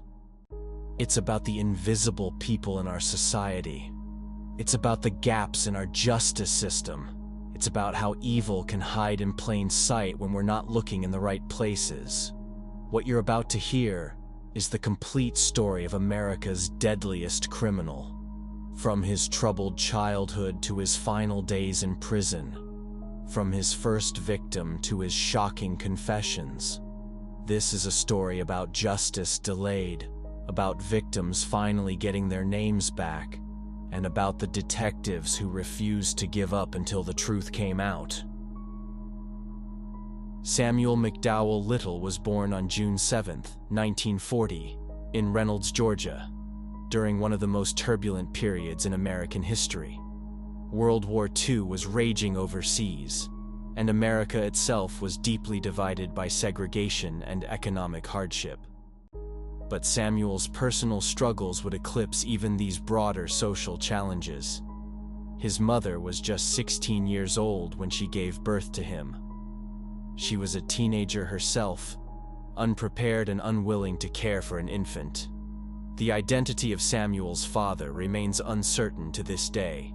His mother never revealed who the man was, and Samuel would grow up never knowing his paternal lineage. This absence would become one of the defining features of his psychology. Unable to care for her newborn, Samuel's mother quickly gave him to his grandmother, who would raise him in Lorain, Ohio, an industrial city on the shores of Lake Erie. His grandmother was a hard-working woman who did her best under difficult circumstances, but she was already struggling to support herself. She worked multiple jobs, cleaning houses, doing laundry, whatever work she could find to make ends meet. Growing up in the 1940s and 50s as an African-American child in industrial Ohio meant facing poverty and discrimination from an early age. But Samuel's problems went deeper than his economic circumstances. His mother drifted in and out of his life, appearing occasionally, but never establishing a real relationship with him. She would show up for a few days or weeks, making promises she wouldn't keep, then disappear again for months or years. This pattern of abandonment and inconsistency deeply scarred young Samuel. Child psychologists who would later study his case suggested that this early rejection created profound attachment issues. He learned that people were unreliable, that relationships were temporary, that emotional connections were meaningless. These lessons would shape his entire worldview and his treatment of others throughout his life. As a child, Samuel showed troubling behaviors that should have raised alarms. He was intelligent. IQ tests would later show he was of above-average intelligence. But he struggled in school, not because he couldn't learn, but because he refused to follow rules. He was defiant with teachers, dismissive of authority, and manipulative with his peers. His grandmother tried to instill discipline, but she was overwhelmed. She was working long hours just to keep food on the table and a roof over their heads. Samuel was often left alone, unsupervised for hours or days at a time. He would later claim that he spent much of his childhood wandering the streets of Lorain, observing people, learning to read them, understanding their weaknesses. By his teenage years, Samuel had already begun getting into trouble with the law. His first arrest came when he was just 16 years old for burglary. He had broken into a neighbor's home, not just to steal valuables, but seemingly for the thrill of invasion. When questioned by police, he showed no remorse, only annoyance at being caught. He started breaking into homes regularly, developing techniques for picking locks and avoiding detection. But investigators who reviewed these early cases noticed something unusual. Samuel often didn't take the most valuable items. Sometimes he would just rearrange things, go through personal belongings, or simply sit in the homes he invaded. He would later tell investigators that he enjoyed the feeling of power it gave him, entering someone's private space without permission, being where he shouldn't be, knowing things about people they didn't know he knew. He also began showing concerning behavior toward women during his teenage years. Even as a young man, Samuel was large and physically imposing. He stood over 6 feet tall with powerful hands and a muscular build from manual labor.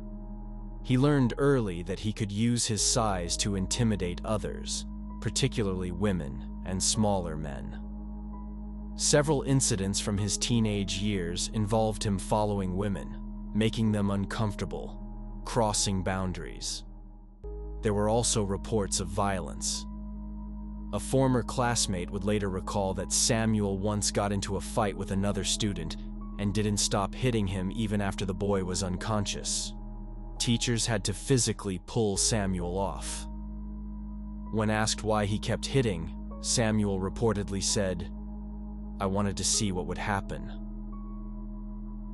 By the time Samuel Little reached his 20s, he had already been arrested multiple times for burglary, theft, assault, and fraud. He spent short periods in jail but never faced serious consequences. The justice system of the 1960s released him again and again, never recognizing the danger he posed, never connecting his escalating pattern of behavior. In 1961, Samuel was arrested in Omaha, Nebraska, for breaking into a furniture store. He served 3 months and was released. In 1964, he faced charges for assault in Lorain, Ohio, after a violent altercation outside a bar. The charges were reduced to disorderly conduct. He paid a fine and walked free. Each arrest added to his criminal record, but nothing stuck. He was building a resume of violence and violation, but more importantly, he was learning how to work the system. He learned which stories judges believed. He learned how to appear remorseful in court while feeling nothing inside. He learned that the system had limits to its memory and its patience. During this period, Samuel also began using substances heavily, alcohol primarily, but also whatever else was available. The substances didn't cause his violence, but they removed what little inhibition he might have had. They gave him an excuse for his behavior when he was caught. They became part of his pattern. He also began living a transient lifestyle, moving from city to city, state to state, never settling anywhere for long. He would later claim that his first victim came in 1970 in Miami, Florida, though investigators believe it may have been even earlier. The truth remains uncertain because so much of his early criminal activity went undocumented or unconnected. Samuel himself couldn't remember exactly when he first took a life. The years and the victims blurred together in his mind. Samuel Little's confirmed spree of violence began in 1970, marking the start of what would become nearly 4 decades of terror across America. Though the exact date and victim remain subjects of ongoing investigation, what is known paints a chilling picture of a man who had perfected his ability to find and exploit the vulnerable. By the early 1970s, Samuel had developed a clear and calculated pattern. He was traveling constantly, using the American highway system like his personal hunting ground. He would move from city to city, state to state, never staying long enough to draw attention, never establishing routes that could later be traced. He worked odd jobs: janitor, warehouse worker, construction laborer, always cash under the table, always temporary, always forgettable. His targets were always vulnerable women. This wasn't random. This was deliberate selection based on years of observation and criminal experience. He would cruise areas known for illegal activities, looking for women who were struggling, who were desperate, who society had already marginalized and dismissed. He knew these women were less likely to be reported missing quickly. He knew their cases would receive less attention from police. He knew that even if their bodies were found, the investigations would be cursory. He looked for women with substance dependencies, who might be willing to get into a car with a stranger for the promise of money or substances. He looked for women working in survival situations, who couldn't afford to be choosy about clients. He looked for women experiencing homelessness who might accept an offer of a warm meal or a place to sleep. These women weren't chosen because they were easy targets, though they were, but because Samuel understood that society's indifference to their lives would help him avoid detection. Samuel Little claimed that his first victim was a woman he encountered in Miami, Florida in 1970. He described her as being in her early 20s, with dark hair and a slender build. He said he met her on the street, offered her a ride, and drove her to an isolated area near the Everglades. There, he strangled her and left her body where he believed it would never be found. This case has never been definitively confirmed. No body matching his description was found. No missing person report from that time and place matches his account. But investigators believe him because his descriptions of other victims whose identities have been confirmed, are so accurate that there's no reason to doubt this claim. If true, this victim represents the beginning of a pattern that would repeat across America for 35 years. A woman approached on the street. An offer of help or companionship. A drive to an isolated location. Strangulation. A body left behind. And then Samuel moving on to the next city, the next state, the next victim. Samuel Little's approach was chillingly calculated, refined over years of practice. He would engage his victims in conversation, often posing as a friendly stranger or offering help. With his imposing physical presence, he was over 6 feet tall and weighed more than 200 pounds. He could also use intimidation when charm didn't work. He would convince or force women into his car, usually an older, unremarkable vehicle that wouldn't draw attention, then drive them to isolated locations far from where they'd been picked up.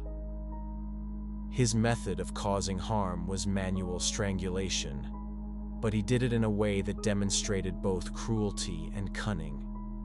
He would strangle his victims until they lost consciousness, but he did it slowly, methodically, using pressure points on the neck that would cause fatal harm while leaving minimal external bruising. This technique was deliberate. Samuel understood that if bodies were found, medical examiners needed to see obvious signs of violence to classify a death as suspicious. Without clear evidence of trauma, deaths might be attributed to other causes. He would later describe in interviews how he refined his technique over the years. He talked about it the way a craftsman might discuss perfecting a skill, showing no awareness of the horror of what he was describing. He explained that he learned to avoid leaving the telltale marks that obvious strangulation would create. He learned to position bodies in ways that suggested accidental death. He learned which locations made discovery unlikely.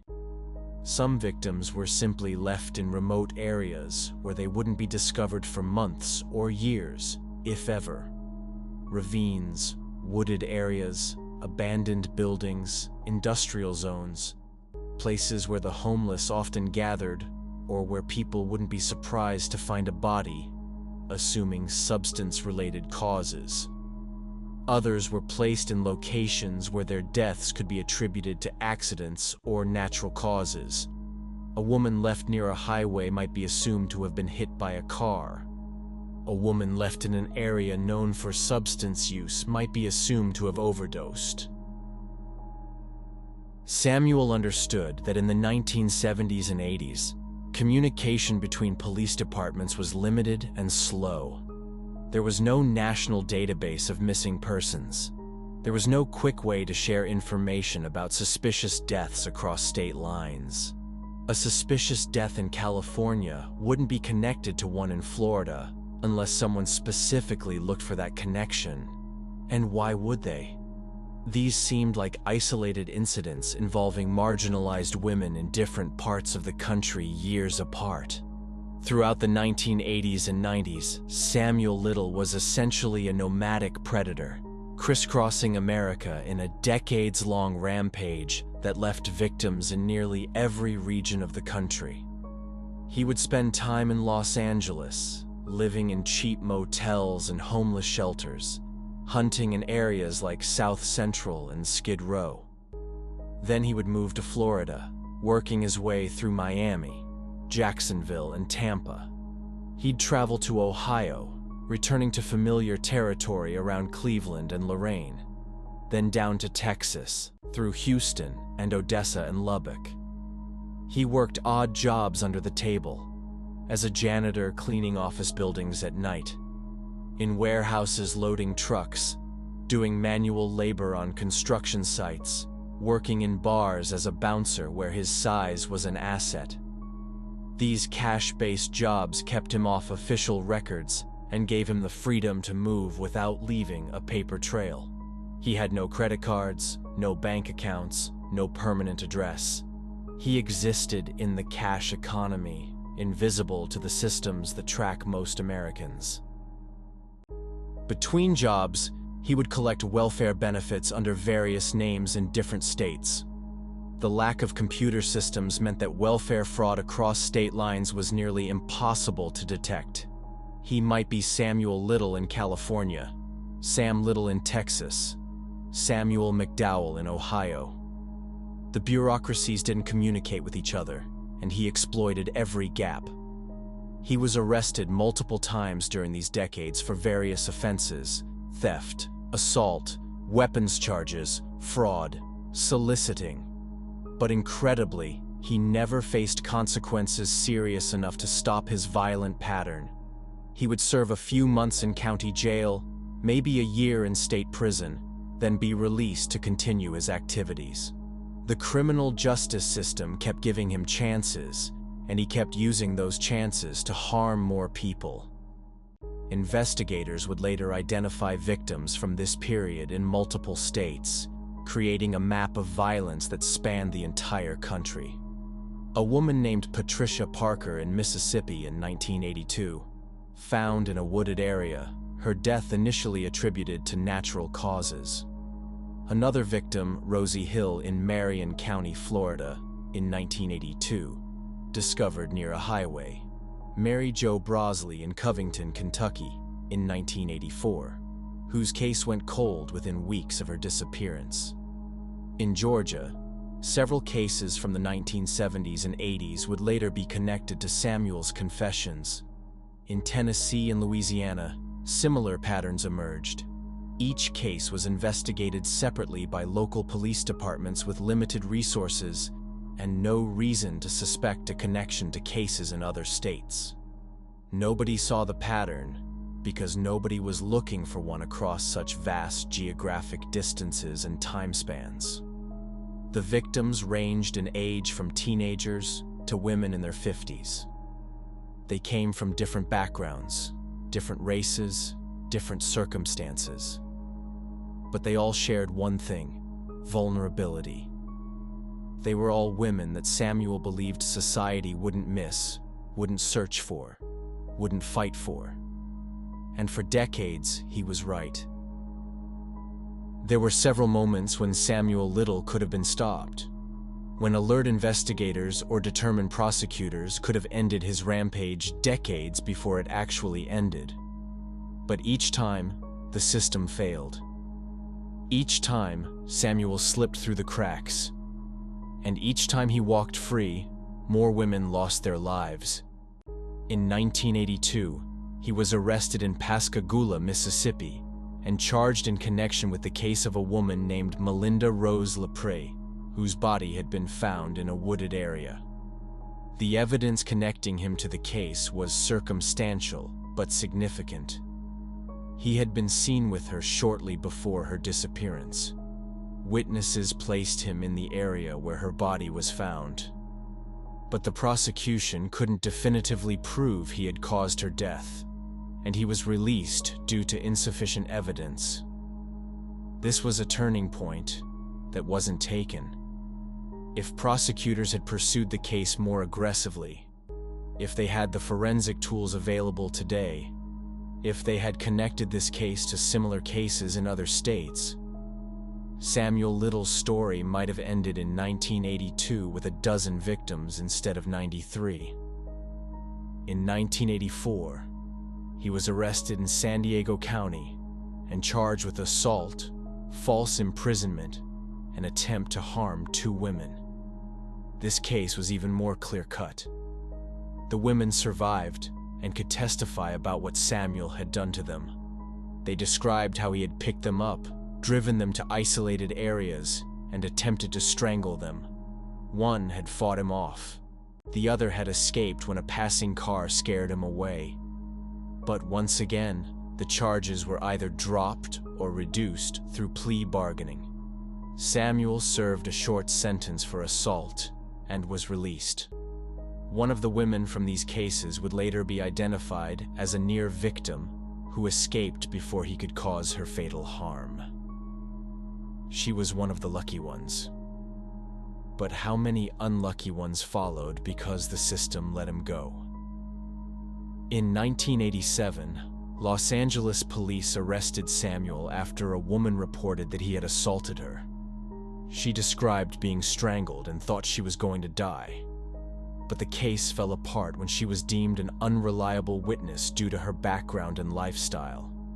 The charges were dropped. Samuel walked free. Within months, another woman was found deceased in an alley in South Los Angeles. These weren't just administrative failures or bureaucratic mistakes. These were missed opportunities to save lives. Each time Samuel walked free, he returned to his pattern. And each time, more women paid the price for a system that didn't take violence against vulnerable women seriously enough. By the 1990s, Samuel Little had refined his methods to near perfection through decades of practice. He knew which areas to hunt in, the neighborhoods where vulnerable women gathered, where police presence was minimal, where witnesses were unlikely to come forward. He knew how to avoid leaving evidence, touching as little as possible, leaving bodies in positions that suggested other causes of death, selecting victims whose lifestyles made police suspicious that substances or accidents were involved. He knew which victims would draw the least attention. Women with criminal records, women estranged from their families, women whose deaths wouldn't generate media coverage or public outcry. This knowledge came from experience, from watching how police and society reacted to different cases over the years. He had become an expert in exploiting America's social fault lines. During this decade, he was particularly active in California, Ohio, and Florida, the three states where he had the strongest connections and knew the terrain best. Investigators would later confirm victims from Los Angeles, where he targeted women in South Central and around MacArthur Park. From Cleveland, where he hunted in the neighborhoods around East 93rd Street and Kinsman Avenue. From Tampa, where he found victims along Nebraska Avenue and in the neighborhoods of East Tampa. The pace of his crimes seemed to accelerate during the 1990s, perhaps because he felt invincible after evading capture for so long, perhaps because his compulsion was growing stronger and harder to control, perhaps because he simply had more opportunities as he became more practiced at identifying and isolating victims. Some years saw multiple victims in different states as he traveled the country. But age was beginning to catch up with him. By the late 1990s, Samuel was approaching 60 years old. His health was declining from decades of substance use, poor nutrition, and the stress of his transient lifestyle. Diabetes was affecting his vision and mobility. Heart disease was slowing him down. His lifestyle of constant movement was becoming harder to maintain. The pace of his crimes began to slow in the early 2000s, though he remained dangerous. His last confirmed victim was in 2005, when he was 65 years old. After that, his health deteriorated to the point where he could no longer continue his pattern of violence. But by then, the damage was done. 93 victims over 35 years, 93 lives ended, 93 families destroyed. For decades, Samuel Little's crimes went unconnected. But advances in DNA technology would finally begin to bring his past to light. In 2012, detectives in Los Angeles were working cold cases involving 3 women whose bodies had been found between 1987 and 1989. DNA evidence from these scenes had been preserved, though no matches had been found. When investigators ran the DNA through updated databases, they got a hit. Samuel Little, who was then in prison in California on a substance-related charge. The match was strong enough to warrant further investigation. Detective Mitzi Roberts of the Los Angeles Police Department began building a case. She reviewed the original crime scene reports, interviewed witnesses, and gathered new evidence. What she found suggested that these weren't isolated incidents. There might be a pattern here that nobody had previously recognized. The investigation into Samuel Little required painstaking work. Detective Roberts and her team had to connect crimes that spanned decades and crossed state lines. They had to find evidence in cases that had long gone cold. They had to track down witnesses who had moved on with their lives. In 2014, prosecutors felt they had enough evidence to charge Samuel Little with 3 counts of causing the deaths of 3 women: Carol Alford, Audrey Nelson, and Guadalupe Apodaca. All 3 women had been found in Los Angeles between 1987 and 1989. All 3 had been strangled.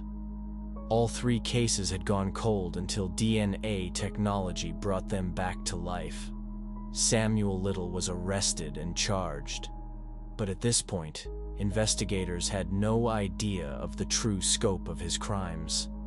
They believed they were dealing with a man who had harmed 3 women over a 2-year period. The reality was far more horrifying. After his arrest, Samuel Little was not immediately cooperative. He maintained his innocence in the Los Angeles cases and refused to provide information about his past. But in 2018, Texas Ranger James Holland developed a strategy that would break through Samuel's defenses. Ranger Holland understood psychology. He knew that many violent offenders have a need to be recognized, to have their accomplishments acknowledged. He approached Samuel not with hostility, but with curiosity. He asked Samuel to tell his story. He listened without judgment. He let Samuel talk. And Samuel began to talk, and talk, and talk. What started as discussions about the Los Angeles cases quickly expanded into something unprecedented. Samuel Little began confessing to crimes across the country. But these weren't vague admissions. They were detailed, specific accounts that included information only the perpetrator would know. He described victims by their physical appearance. He recalled the cities where he had taken their lives. He remembered details about locations, about the clothes they wore, about the conversations they had. His memory was extraordinary and deeply disturbing. Texas Ranger Holland conducted more than 700 hours of interviews with Samuel. During these sessions, Samuel confessed to harming 93 women over 35 years. He would sketch portraits of his victims from memory, creating haunting images that investigators would later use to identify previously unknown cases. The FBI assembled a team to verify Samuel's confessions. This wasn't a simple task. Many of the cases he described had never been reported as suspicious. Bodies had been found, and deaths attributed to other causes. Some victims had never been identified at all. But as investigators checked his accounts against old records, the details matched. A woman found in a ravine in New Mexico in 1993. The case had been ruled an overdose, but Samuel's description of how he had placed her there matched the scene. A Jane Doe discovered in Mississippi in 1977.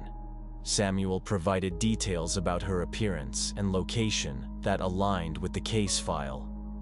One by one, cold cases began to close. Families who had spent decades wondering what happened to their loved ones finally got answers. Jane Does were given their names back. Deaths that had been attributed to accidents or natural causes were reclassified. Perhaps the most chilling aspect of Samuel's confessions was his artistic ability.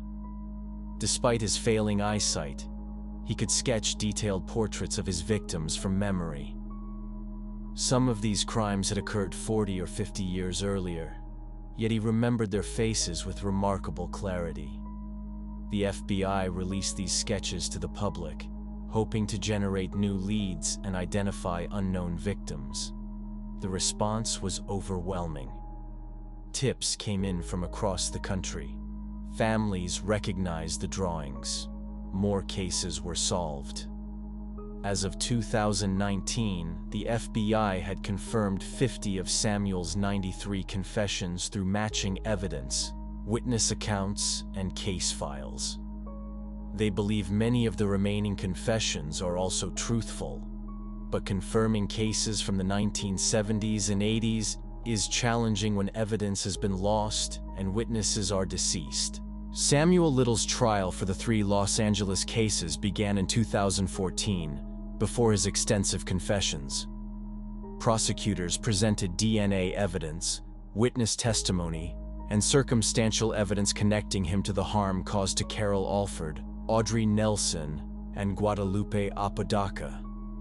The defense argued that DNA evidence alone wasn't sufficient, that the cases were too old, that witnesses' memories couldn't be trusted after so many years. But the jury saw through these arguments. On September 25, 2014, after deliberating for just over a day, the jury found Samuel Little guilty on all 3 counts. The verdict brought some measure of justice for 3 families who had waited 27 years for answers. In November 2014, Samuel Little was sentenced to 3 consecutive life sentences without the possibility of parole. At 74 years old, with declining health, everyone knew he would spend his remaining days in prison. But this wasn't the end of the story. It was just the beginning of understanding the full scope of his crimes. As Samuel's confessions were verified, additional charges followed. In 2018, he was charged with the 1994 case of Denise Christie brothers in Odessa, Texas. He pleaded guilty and received another life sentence. In Ohio, he was charged in connection with the cases of 3 women from the Cleveland area. He pleaded guilty to these charges as well, adding more life sentences to his record. Each conviction brought closure to families, but it also highlighted the tragedy of how long these cases had remained unsolved. Many of Samuel's victims had been dismissed by society, their disappearances barely investigated. Only now, decades later, were they receiving the attention and justice they deserved. Samuel Little spent his final years in a California prison, confined to a wheelchair as his health deteriorated. He suffered from diabetes and heart disease. His mobility was severely limited, but his mind remained sharp enough to continue providing details about his crimes. He gave numerous interviews from prison, speaking with journalists and documentary producers. In these interviews, he showed no remorse for his actions. He spoke about his victims in clinical terms, as if discussing objects rather than human beings. He seemed to enjoy the attention his confessions brought him. Psychologists who studied him suggested he had severe personality disorders, a complete lack of empathy, and a compulsive need for control. He saw his victims as means to satisfy his urges, not as people with lives, families, and futures. On December 30th, 2020, Samuel Little passed away in a California hospital at the age of 80. The cause was complications from long-term health issues. He had been serving multiple life sentences and would have remained in prison regardless of his health.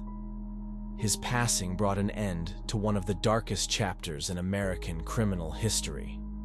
But for the families of his victims, his ending could never truly bring closure. Too many years had passed. Too many questions remained unanswered. Some of his 93 confessed cases remain unverified. Some victims have never been identified. Some families are still searching for loved ones who disappeared decades ago. not knowing if their missing person might be among Samuel's unnamed victims. Samuel Little's crimes expose catastrophic failures in America's justice system. He was arrested more than 100 times throughout his life for various offenses. Multiple times he was charged with crimes against women, but released due to drop charges, lack of evidence, or plea deals. The problem wasn't lack of warning signs, it was lack of follow-through. The system kept giving him chances, and each time, he used that freedom to harm more people. Perhaps the most painful lesson from this case is how society failed Samuel's victims long before he found them. These were women struggling with substance issues, women in dangerous survival situations, women experiencing homelessness. When they disappeared, their cases received minimal attention. Many of Samuel's victims were classified as runaways or assumed to have left by choice. Some deaths were quickly attributed to substances or accidents without thorough investigation. The message was clear. These lives mattered less to the system. This must change. Every missing person deserves a thorough investigation. Every unexplained ending deserves scrutiny. Every life has equal value, regardless of circumstances. Samuel Little was finally caught because of DNA technology that didn't exist during most of his criminal years. This case demonstrates why cold case units are crucial, why evidence must be preserved, and why ongoing technological advances must be applied to unsolved cases. Across America, there are thousands of cold cases sitting in evidence rooms. Some of them could be solved with modern DNA analysis. Some of them might reveal patterns that weren't visible decades ago. The work must continue. How do we prevent another Samuel Little? It starts with taking all reports of violence seriously. It continues with better communication between law enforcement agencies. It includes supporting vulnerable populations so they're less susceptible to predators. We must fund victim services, substance recovery programs, and housing assistance. We must train police to recognize patterns across jurisdictions. We must maintain and improve DNA databases. We must never dismiss a missing person report because of who that person was or how they lived. This story reminds us that justice delayed is not justice denied if we refuse to give up. Share this documentary to raise awareness about the importance of protecting society's most vulnerable. Subscribe to stay informed about cases that need our attention. And remember, staying vigilant and supporting those in need can prevent future tragedies. Now let's move on to the fourth disturbing true crime story. He sat across from the detective and said it without any hesitation. For me, life without what I did was like life without food for you. I needed it like oxygen. That was Alexander Pichushkin, a man his neighbors called quiet, a man his supermarket colleagues described as polite and hardworking, the same man who had just led Moscow investigators deep into Bitsa Park, pointing out, one by one, the exact locations where he had taken the lives of over 60 individuals. Over 60 individuals, 14 years, zero suspicion. When police searched his apartment, they found his record-keeping system. Not a notebook, not a list, a chessboard, with 61 of its 64 squares already marked off. He wasn't hiding his crimes. He was tracking his progress. How does someone this calculated stay completely invisible for over a decade in one of the world's largest cities? The answer is more unsettling than you expect. Alexander Yuryevich Pichushkin was born on April 9, 1974, in the Orakovo-Borisovo district of southern Moscow. The area was one of those dense Soviet-era neighborhoods built for function rather than comfort. Rows of identical high-rise apartment blocks, gray concrete, narrow stairwells, families layered on top of each other floor by floor. Locals had a name for it. Zamira, a Russian slang phrase that roughly translates to the backside of the world. It was not said with affection. His father left before Alexander turned one. There was no dramatic falling out, no explanation that history recorded, just an absence that became a permanent fixture of Alexander's childhood. His mother Natasha raised him alone in a small apartment, working to keep things stable while also, as Alexander grew older, looking for a new partner. By early accounts, the boy was sociable, easy to be around, made friends without much effort. That lasted until he was 4 years old. It was an ordinary afternoon in the courtyard near their building. Alexander was on a swing set, went too high, and fell backward off the seat. He hit the ground. He laughed, stood up, and as he rose, the swing came back and struck him directly on the temple. No dramatic injury, no blood. He walked away, but something had shifted.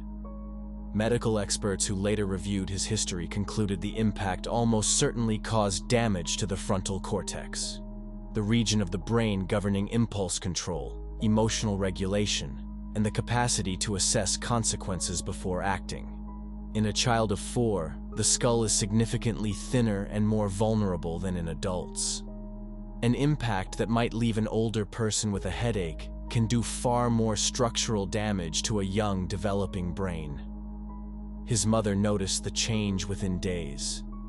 The child who had been cheerful and easy to manage became unpredictable, prone to sudden anger, difficult to reach. He also began reversing certain letter sounds, mixing up S and SH in both speech and writing.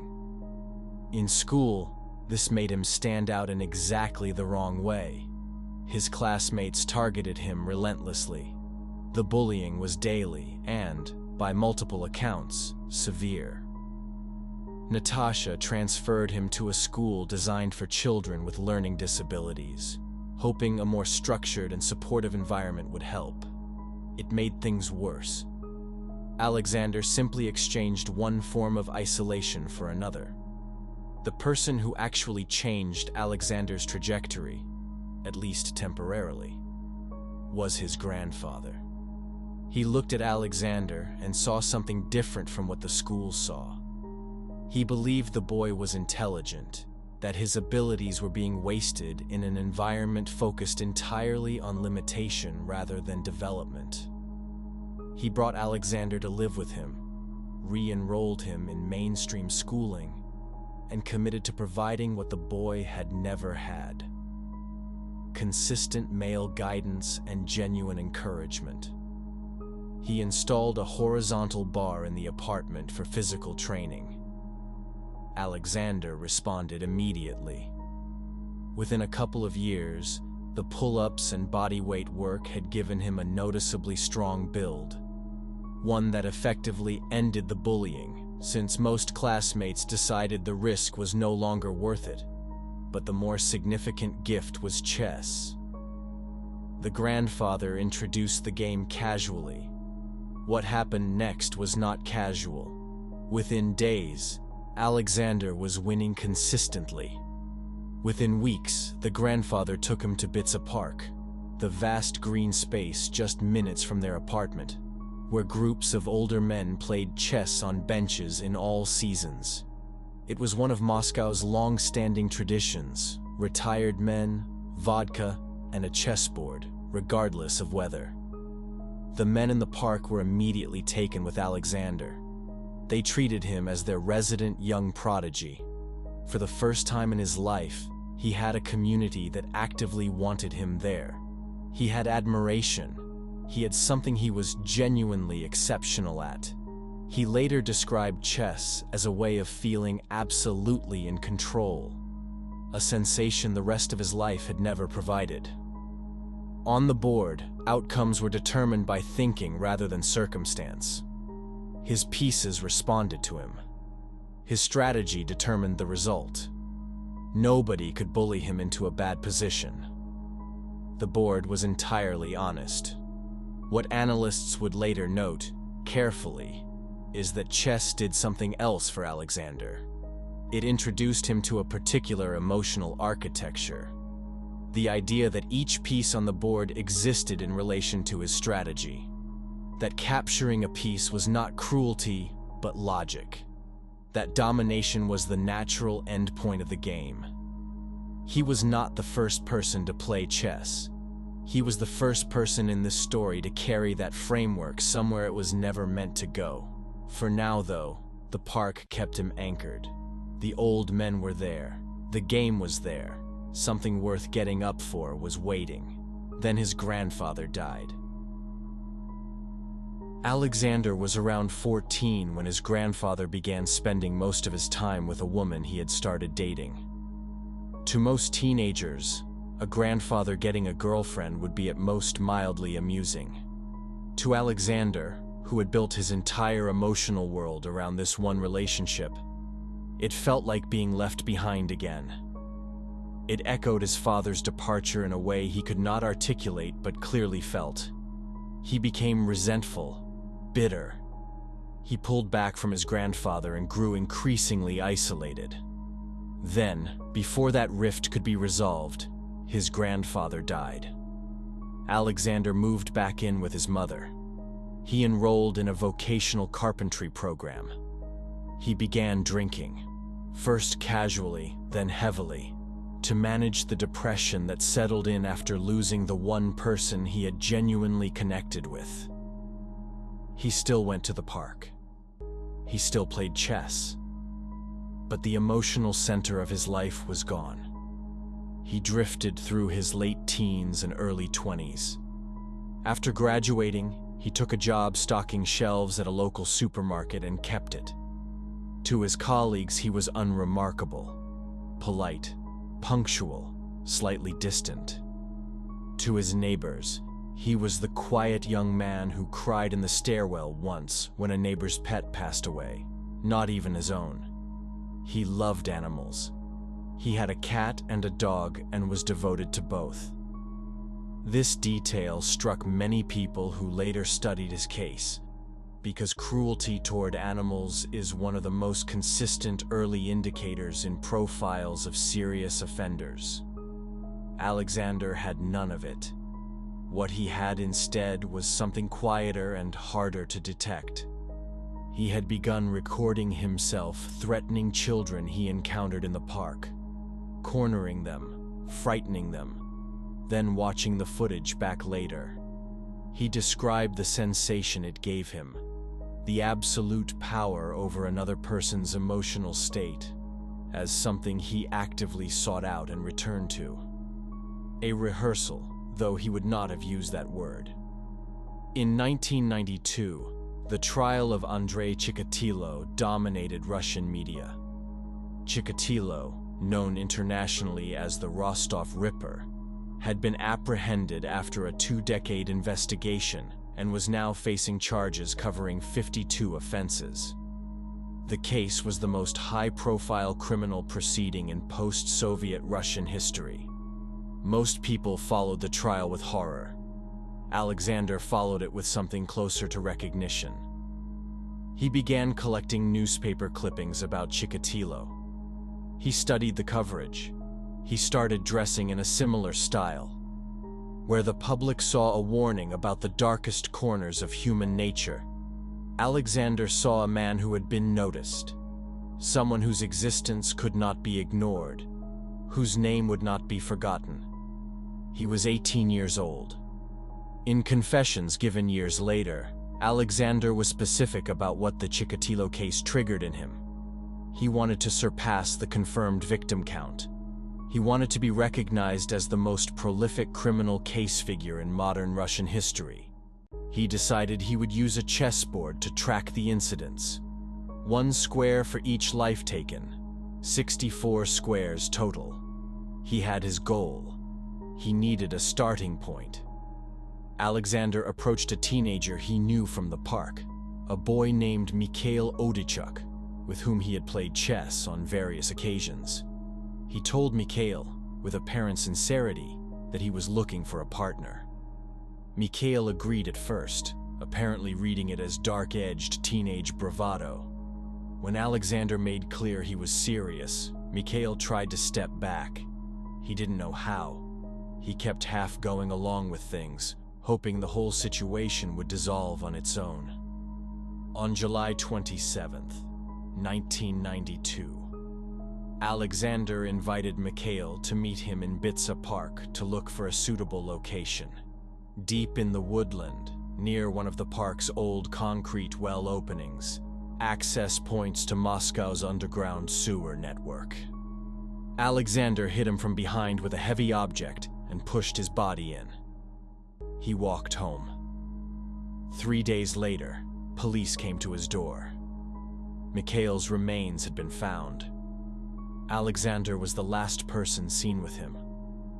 Alexander remained completely composed throughout the interview, acknowledged the walk in the park, denied knowing what happened, and was released when no evidence connected him to the act. He described the experience afterward as feeling like a first love, not the investigation, the act itself. He marked the first square on his chessboard. Then he waited 9 years.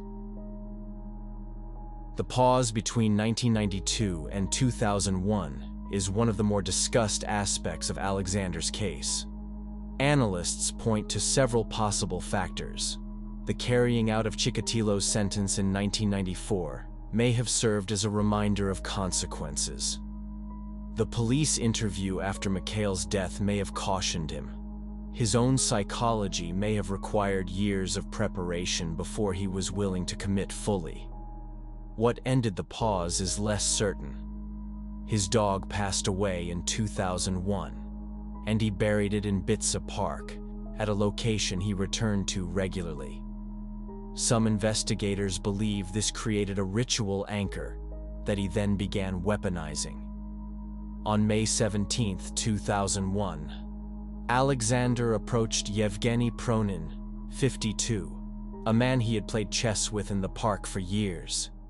He told him it was the anniversary of his dog's burial.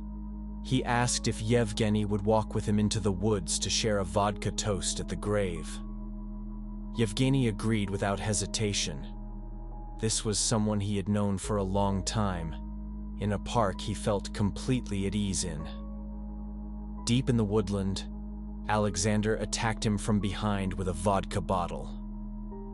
He dragged the unresponsive man to a well opening and pushed him in. The underground system carried the individual miles away. He was found deceased at a treatment facility and was recorded as an accidental passing. Alexander returned home, sat down at his desk, and placed the first marker on his chessboard. Over the next 2 months, he was responsible for the deaths of 9 more individuals, using variations of the same method, inviting people into the woods under the pretense of a shared drink at his dog's grave, then attacking from behind and disposing of the person in the park's underground well openings. His individuals in this period were predominantly men he knew, chess partners from the park, acquaintances from the neighborhood, people who had no reason to suspect an invitation from him was anything other than what it appeared to be. Among them, Vasily Kokov, 64, encountered near a metro station and lured into the park. Nikolai Tikhomirov, 65, who left his apartment to buy cigarettes and never returned. Oleg Lelyukov, 49, a man Alexander had known for 5 years who had recently become homeless. The only individual Alexander would later express any form of remorse over. Sergei Pavlov, 44, who sent his girlfriend home ahead of him to go drink with Alexander in the park.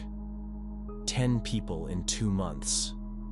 Every case either written off as an accident or recorded as a missing person who had likely relocated. The underground disposal method was effective for one specific reason. The remains surfaced at treatment facilities with no geographic connection to the park.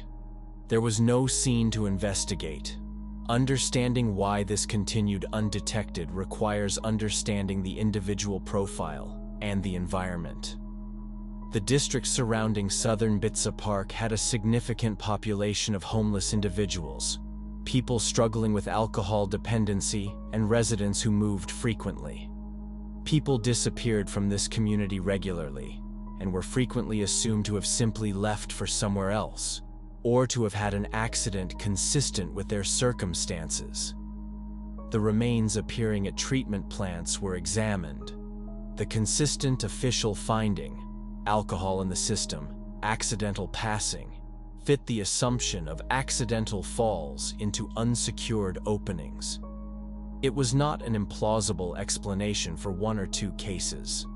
For 10 cases occurring in the same location with the same method over 2 months, it required connecting data points that no one was looking for, because no one had established there was a pattern to find. Alexander had chosen his individuals with this logic in mind. He actively sought out people whose disappearances would generate the least investigative response. He was not operating randomly.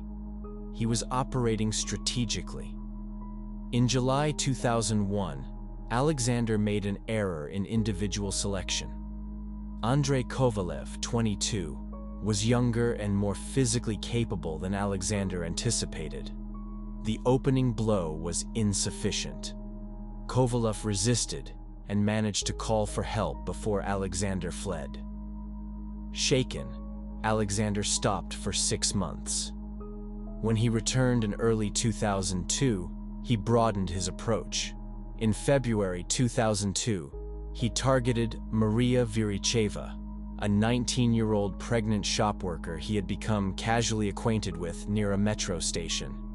He lured her into the woods with a fabricated story about hidden goods she could profit from. At a well opening, he shoved her in. Maria did not go easily. She caught herself on the sides of the shaft and refused to release her grip.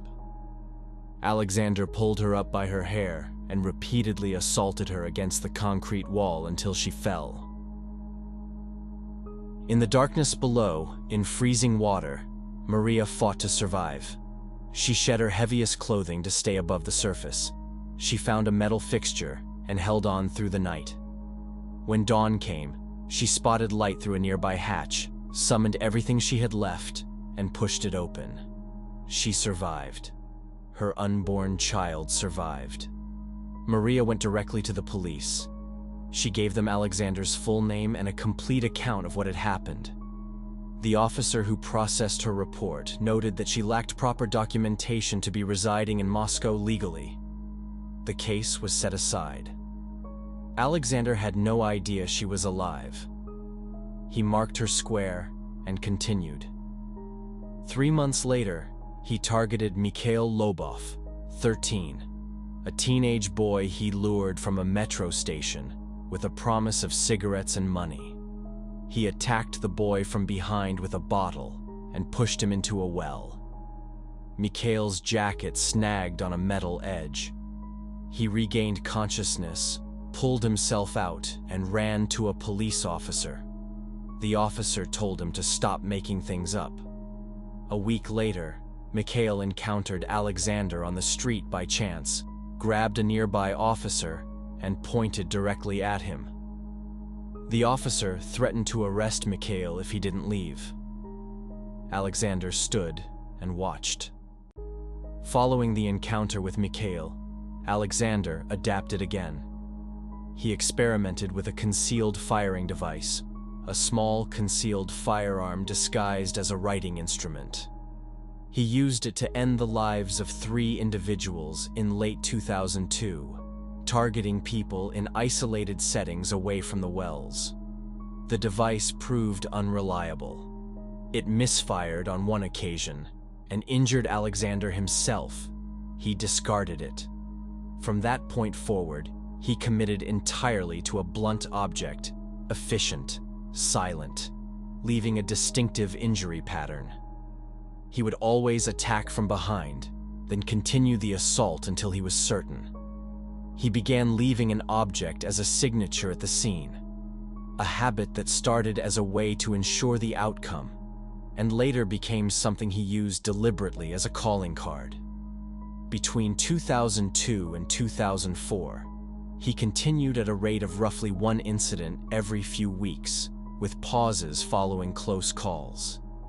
His individuals during this period included neighbors from his own apartment building, colleagues he had worked alongside, and regular chess partners from the park.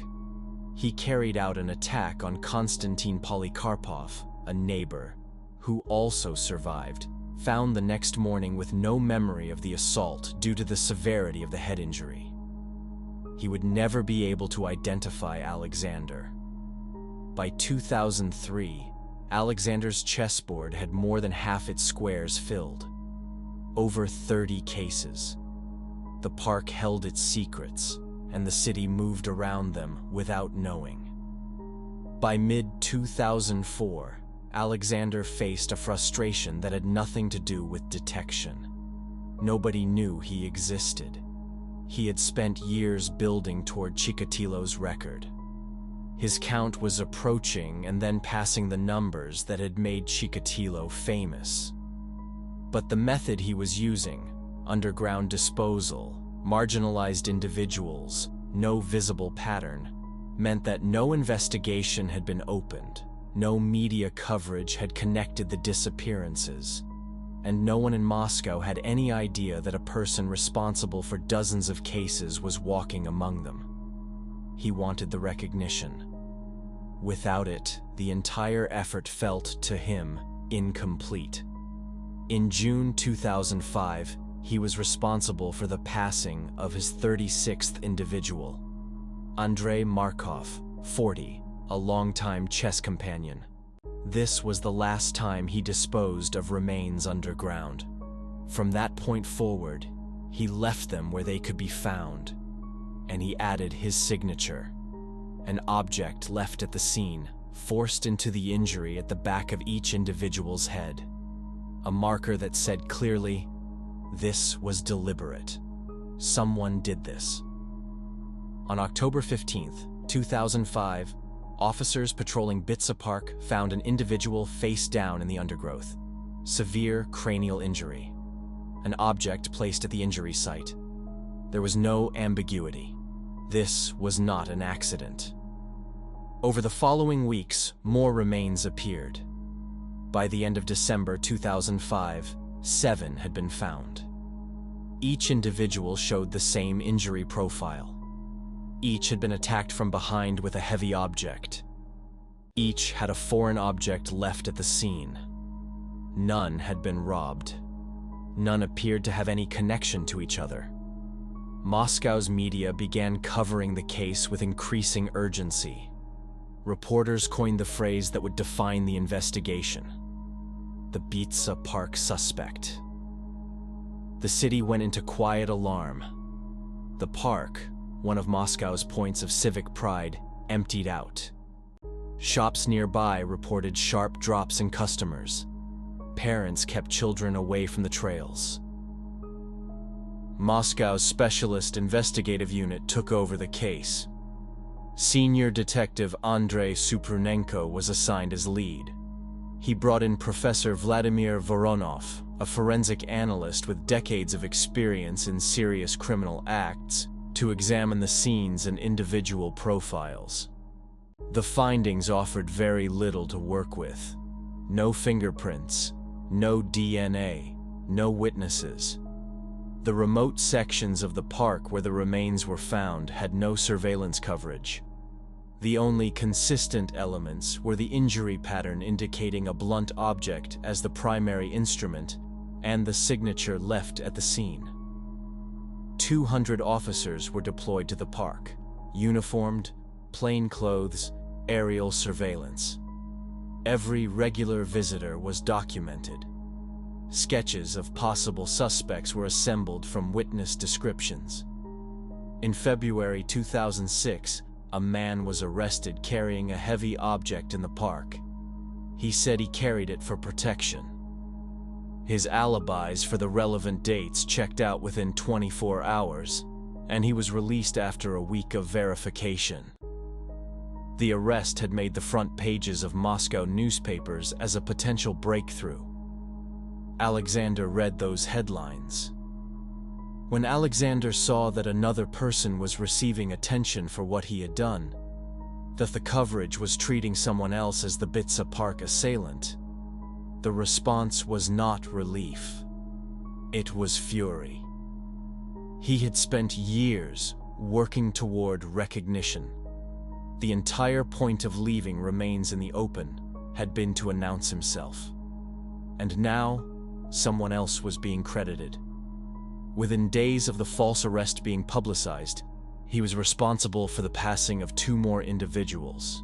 He was no longer being careful. He was making a statement. In May 2005, a woman named Olga Senyotova had joined the supermarket where Alexander worked, assigned to the meat department. Alexander was drawn to her and made his interest clear. She turned him down without ambiguity. Alexander began planning to carry out an attack on her. The obstacle was access. She had no reason to accompany him into the park, and he had no means of luring her there. He continued targeting others while waiting for a solution. On April 11, 2006, Lisa Kogina, 48, a recently hired supermarket colleague, finished her shift and accepted Alexander's offer to walk her home. They were neighbors. She saw no reason for concern. She did not come home. On June 13, 2006, Alexander approached Marina Moskalyova, 36, a single mother who had recently started at the supermarket. He suggested a walk in Bitsa Park the following afternoon. Marina agreed, but before leaving her apartment on June 14th, she wrote a note for her son, Sergei. She included Alexander's name and his phone number, and noted where they were going. She did this without overthinking it, a precaution, an instinct. The two took the metro to the park together. CCTV cameras at the station recorded the timestamp. Marina's remains were found in Bitsa Park the following day. An object had been left at the scene as a signature. Alexander was fully aware that she had left his information with her son. He had known it before he acted. He went ahead regardless. When Marina didn't return home, Sergei called the number from the note. Alexander answered and told him he hadn't seen Marina in months. Sergei knew that was a lie. He had seen the note. He contacted police. Investigators found the note. They pulled CCTV footage from the metro and located the recording of Marina and Alexander boarding a train together, time-stamped to the afternoon of June 14th. They had a name. They had an address. They had a workplace. On the evening of June 16, 2006, a team of officers in riot gear entered Alexander's apartment building. His mother, Natasha, answered the door. Officers told her Alexander was wanted in connection with a burglary, a small consideration for her, though she later said she understood immediately that something far more serious was happening. Alexander was arrested without resistance. As forensic teams processed his bedroom, 2 items changed the entire scope of the investigation. The first was a heavy object.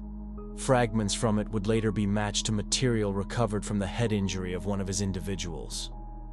The second was the chessboard.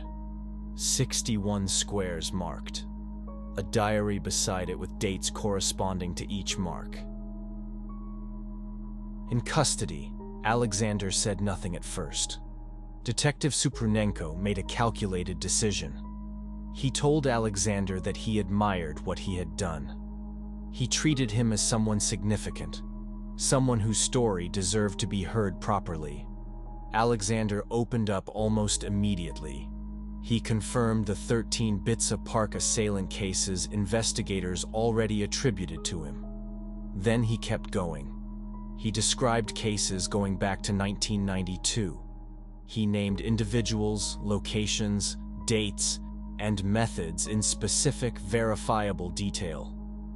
investigators were initially cautious. People facing serious charges sometimes exaggerate their history. But as cross-referencing began against missing persons records, remains logged at treatment facilities, reports that had been set aside over the years, the numbers started matching. 29 of his claimed individuals had appeared as unidentified remains at treatment plants. The dates aligned with his account. Over the following months, Alexander was brought to Bitsa Park repeatedly to walk investigators through each case. He led them to key sites tied to the investigation where remains had not yet been found. Skeletal material in remote woodland sections, some disturbed by feral dogs that inhabited the park. Both Maria Viricheva and Mikhail Lobov, whose reports had been dismissed years earlier, gave formal testimony. Their accounts matched Alexander's own description of those incidents with precise consistency. In total, investigators gathered sufficient evidence to formally charge Alexander with 49 counts and 3 counts of attempted assault. Alexander stood trial beginning September 13, 2007, in Moscow.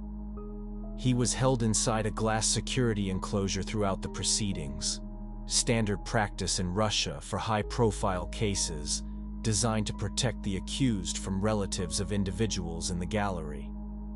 Psychiatric experts testified uniformly that he was mentally competent to stand trial. They noted a complete absence of empathy and a documented pattern of finding gratification in dominance over others. Alexander disputed nothing about what he had done. His only objection was to the charge count. He argued repeatedly that he should be charged with a minimum of 63 cases, not 49.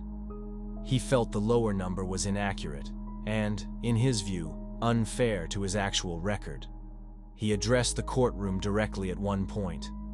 "For 500 days I have been under arrest, and for all this time you have decided my fate. At one time, I alone decided the fate of 60 people." He fired one of his lawyers mid-trial, stating the man had not been advocating for him adequately.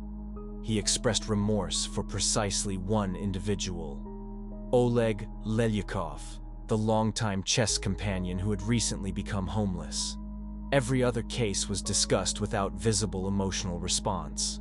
After 3 hours of deliberation on October 24, 2007, the jury returned guilty verdicts on all 49 counts and all 3 attempted counts.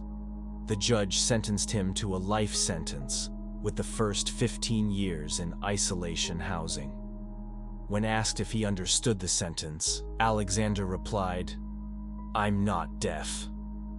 The trial formally confirmed what the investigation had already made clear. 2 survivors, Maria Viricheva and Mikhail Lobov, had reported Alexander directly to police, by name, with full accounts of what had happened to them. Both reports were set aside. Maria's because of her residential documentation status. Mikhail's because the responding officer dismissed him as an unreliable young person. Detective Suprunenko stated publicly after the trial that had either report been properly investigated, Alexander could have been stopped years earlier. The number of additional cases after those 2 reports, somewhere between 25 and 30, would not have occurred. No formal consequences were recorded for the officers involved.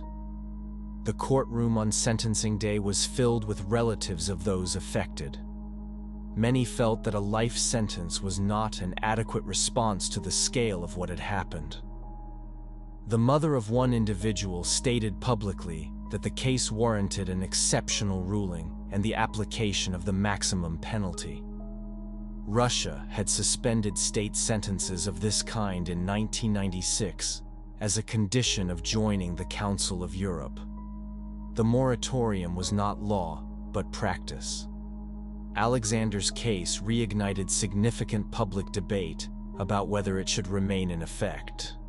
An appeal filed by his lawyers requesting a reduced sentence of 25 years was denied at a subsequent hearing, during which relatives of those affected filled the gallery with open expressions of grief and anger.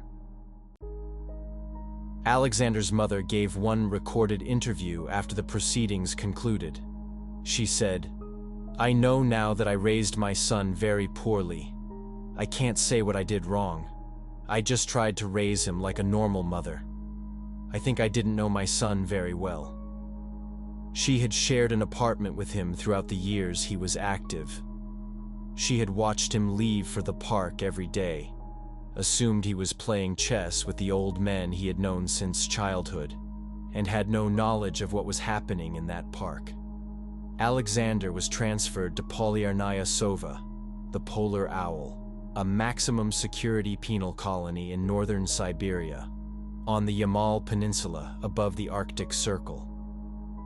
The nearest settlement is the town of Labitnangi, accessible only by rail or river transport. Winter temperatures at the facility reach -50 degrees Celsius. The Polar Owl houses approximately 300 individuals serving life sentences, including extremism-related prisoners, organized crime figures, and those found responsible for the most serious criminal cases in Russian history. In documentary footage recorded at the facility, Alexander appeared in cell 34. His daily structure: morning wake-up, meals, 2 hours of outdoor time in an enclosed exercise cage, lights out at 10 p.m. No meaningful work assignment. In an interview conducted inside the prison, when asked why he did what he did, he said, "Without it, life would have had no meaning for me. I needed it like oxygen." When asked about dreams for the future, he said, "A dream is something you try to achieve. In my situation, there is nothing to achieve, so I have no more dreams." His isolation housing period officially ended in 2022. He remains in the general population of the Polar Owl. Under Russian law, individuals serving life sentences can apply for parole after 25 years. No one serving a life sentence in Russia has ever been granted it. Legal analysts consider the possibility effectively non-existent in his case. In 2016, reports indicated that Alexander had become engaged to a woman named Natalia through prison correspondence.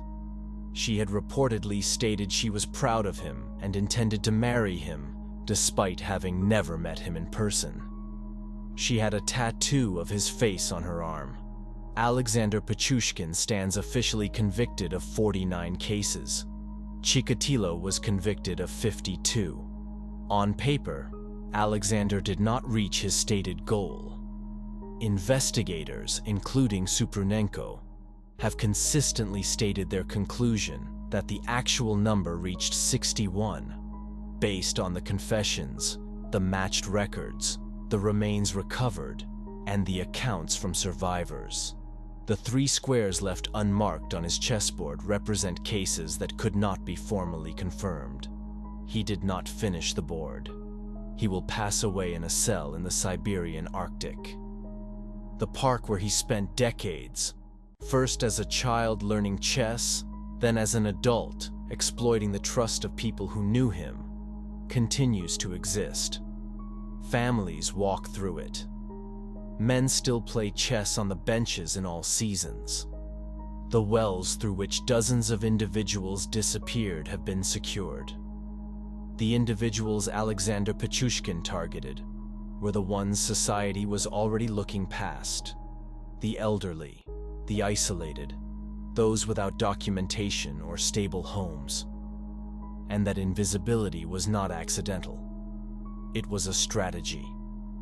Awareness of who goes unnoticed in your community is not just empathy, it is protection.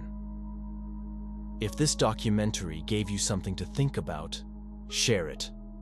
These cases deserve more than headlines. Subscribe for more carefully researched true crime documentaries, new one every week. Let's move on to the fifth disturbing true crime story. A police officer was placed in a cell with Robert Pickton, not as a guard, as a fellow detainee, someone Pickton thought he could trust. And within hours, Pickton started talking. He said he wanted to reach 50. He said he got sloppy. He said 49 was an awkward number. Those were not the words of a man who felt remorse. They were the words of a man who was annoyed that he had not finished what he started. Robert Pickton was a pig farmer from Port Coquitlam, British Columbia, describing his actions the way someone might describe falling short of a personal target. And the question that follows a statement like that is not what he did. The question is, how does a person get there? Robert William Pickton did not arrive at that holding cell as a sudden thing. Nothing about what he became arrived suddenly. It was built, slowly, out of a specific set of conditions, in a specific place, over decades that left very clear marks on everything that came after. To understand what that number meant and how he could say it with such complete absence of feeling, you have to go back to where it started. Not to the farm as investigators found it, to the farm as he grew up on it. Because the farm was not just where he operated, it was everything he ever knew. It was the only world that ever fully made sense to him. Robert William Pickton was born on October 24, 1949, in Port Coquitlam, British Columbia. He grew up on a working pig farm run by his parents, Leonard and Louise Pickton. It was a hard, isolated childhood. The children, Robert, his younger brother David, and older sister Linda, were known around school for carrying the smell of the farm with them everywhere they went. Other children kept their distance. They were teased. Teachers described Robert as slow. He struggled consistently in class and dropped out entirely at the age of 14. His sister Linda went to live with relatives in Vancouver. Their father reportedly believed that a pig farm was no place for a girl to grow up. Robert and David stayed behind to work. Their mother Louise ran the operation with an iron hand. She was demanding, loud, and unforgiving. The boys worked constantly. There was no room for idleness and very little room for anything resembling a normal childhood. For the years that followed his departure from school, Robert worked the farm full-time. He learned the rhythms of the operation, feeding the animals, processing them, preparing them for market. He developed a thorough working knowledge of how things were broken down and discarded. He became skilled at the physical mechanics of the slaughterhouse. It was unglamorous, repetitive, physical work, and it was essentially the entire world he knew. He never built meaningful social connections outside the farm. He had no close friends. He had never learned how to form them. His mother Louise was not just demanding. She was psychologically formative in ways that shaped how Robert related to the world. One story from his childhood speaks to this more clearly than most. As a young boy, Robert had saved up enough money to buy a calf at auction.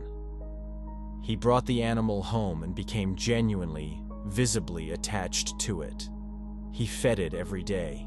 He spent time with it. Then one day he came home and the calf was gone. His mother directed him to the barn. It had been processed. Whatever emotional bond the boy had formed, his mother had erased it without conversation, without warning, and without apology. People who later examined Pickton's psychology pointed to this kind of repeated experience as an early signal of how he came to understand that emotional attachment to living things was not something to be trusted or protected.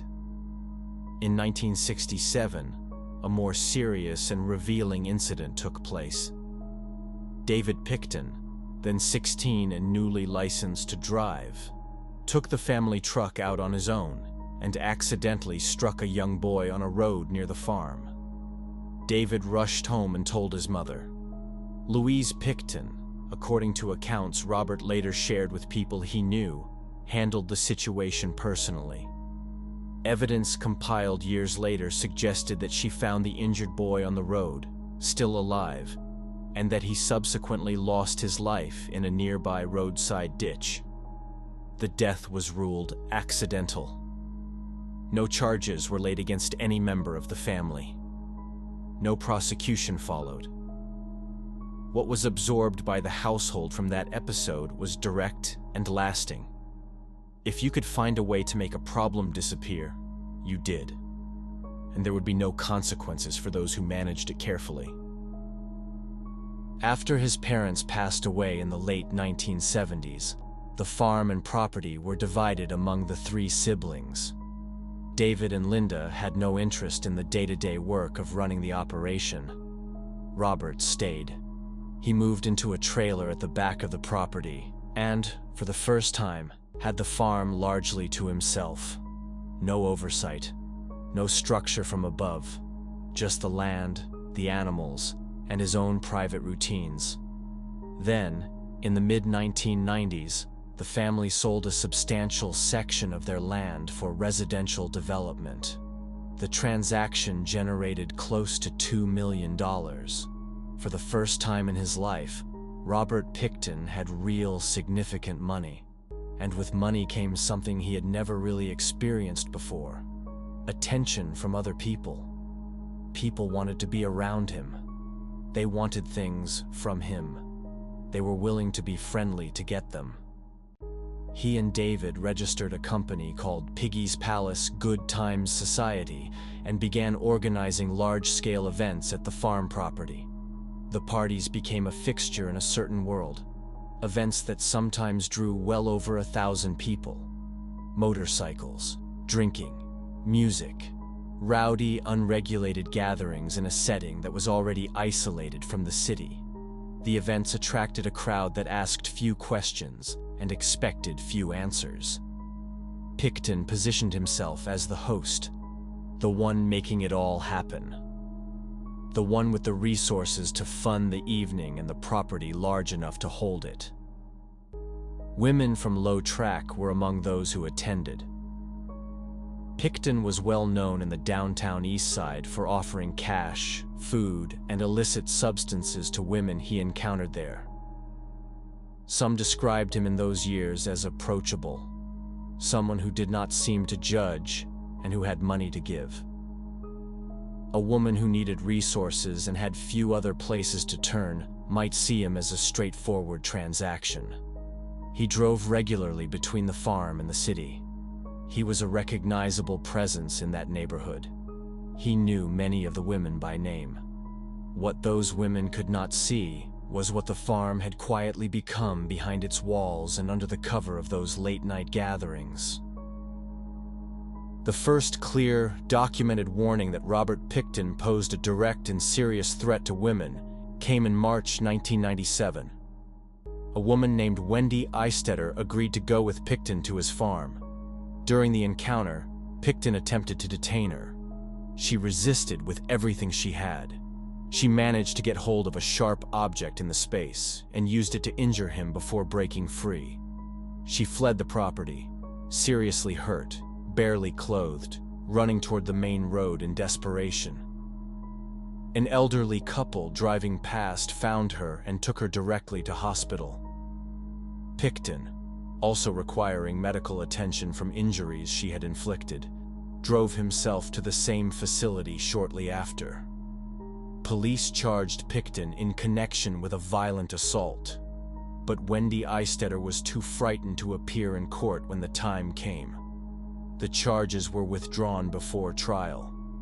Pickton faced no conviction. He returned to his farm without consequence. What makes this moment so significant in retrospect goes beyond the missed prosecution. At the time of the arrest, officers from the RCMP had seized Pickton's clothing as part of the evidence process. That clothing was stored in an evidence locker.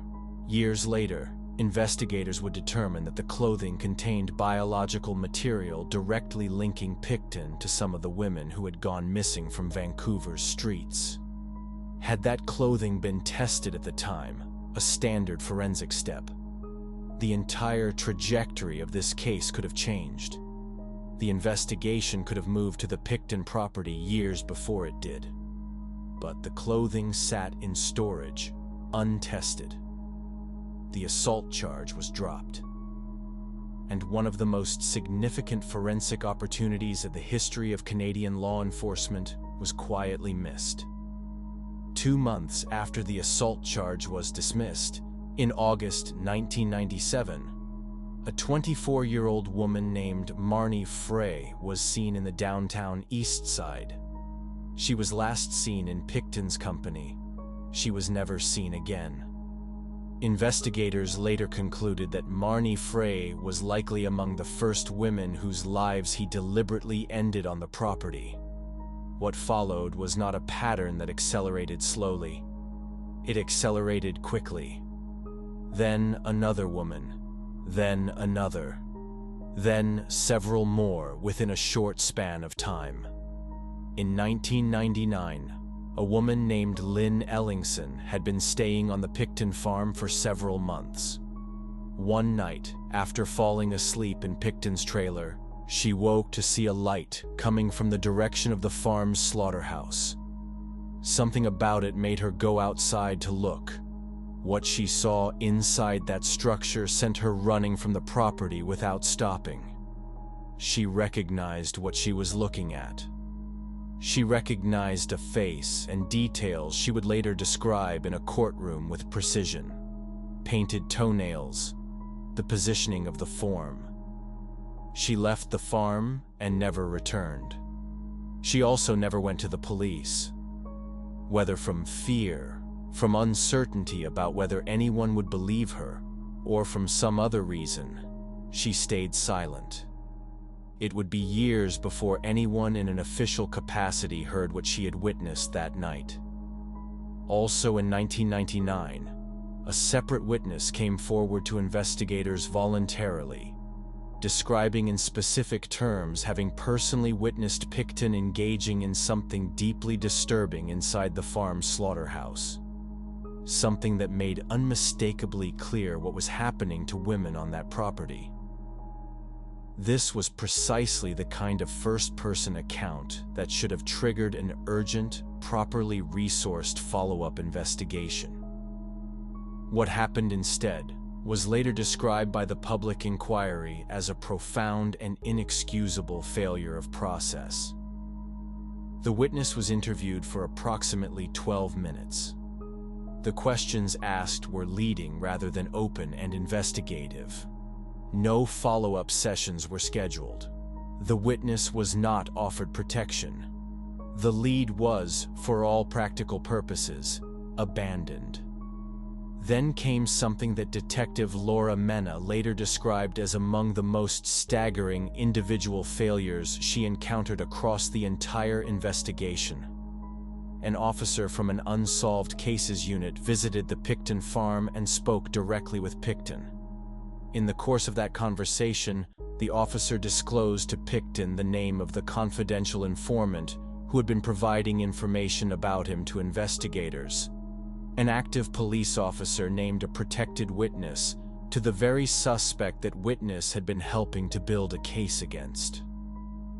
The consequences of that decision, for the informant's personal safety, for the investigation's integrity, and for the women still working the streets of the downtown East Side, cannot be measured in any straightforward way.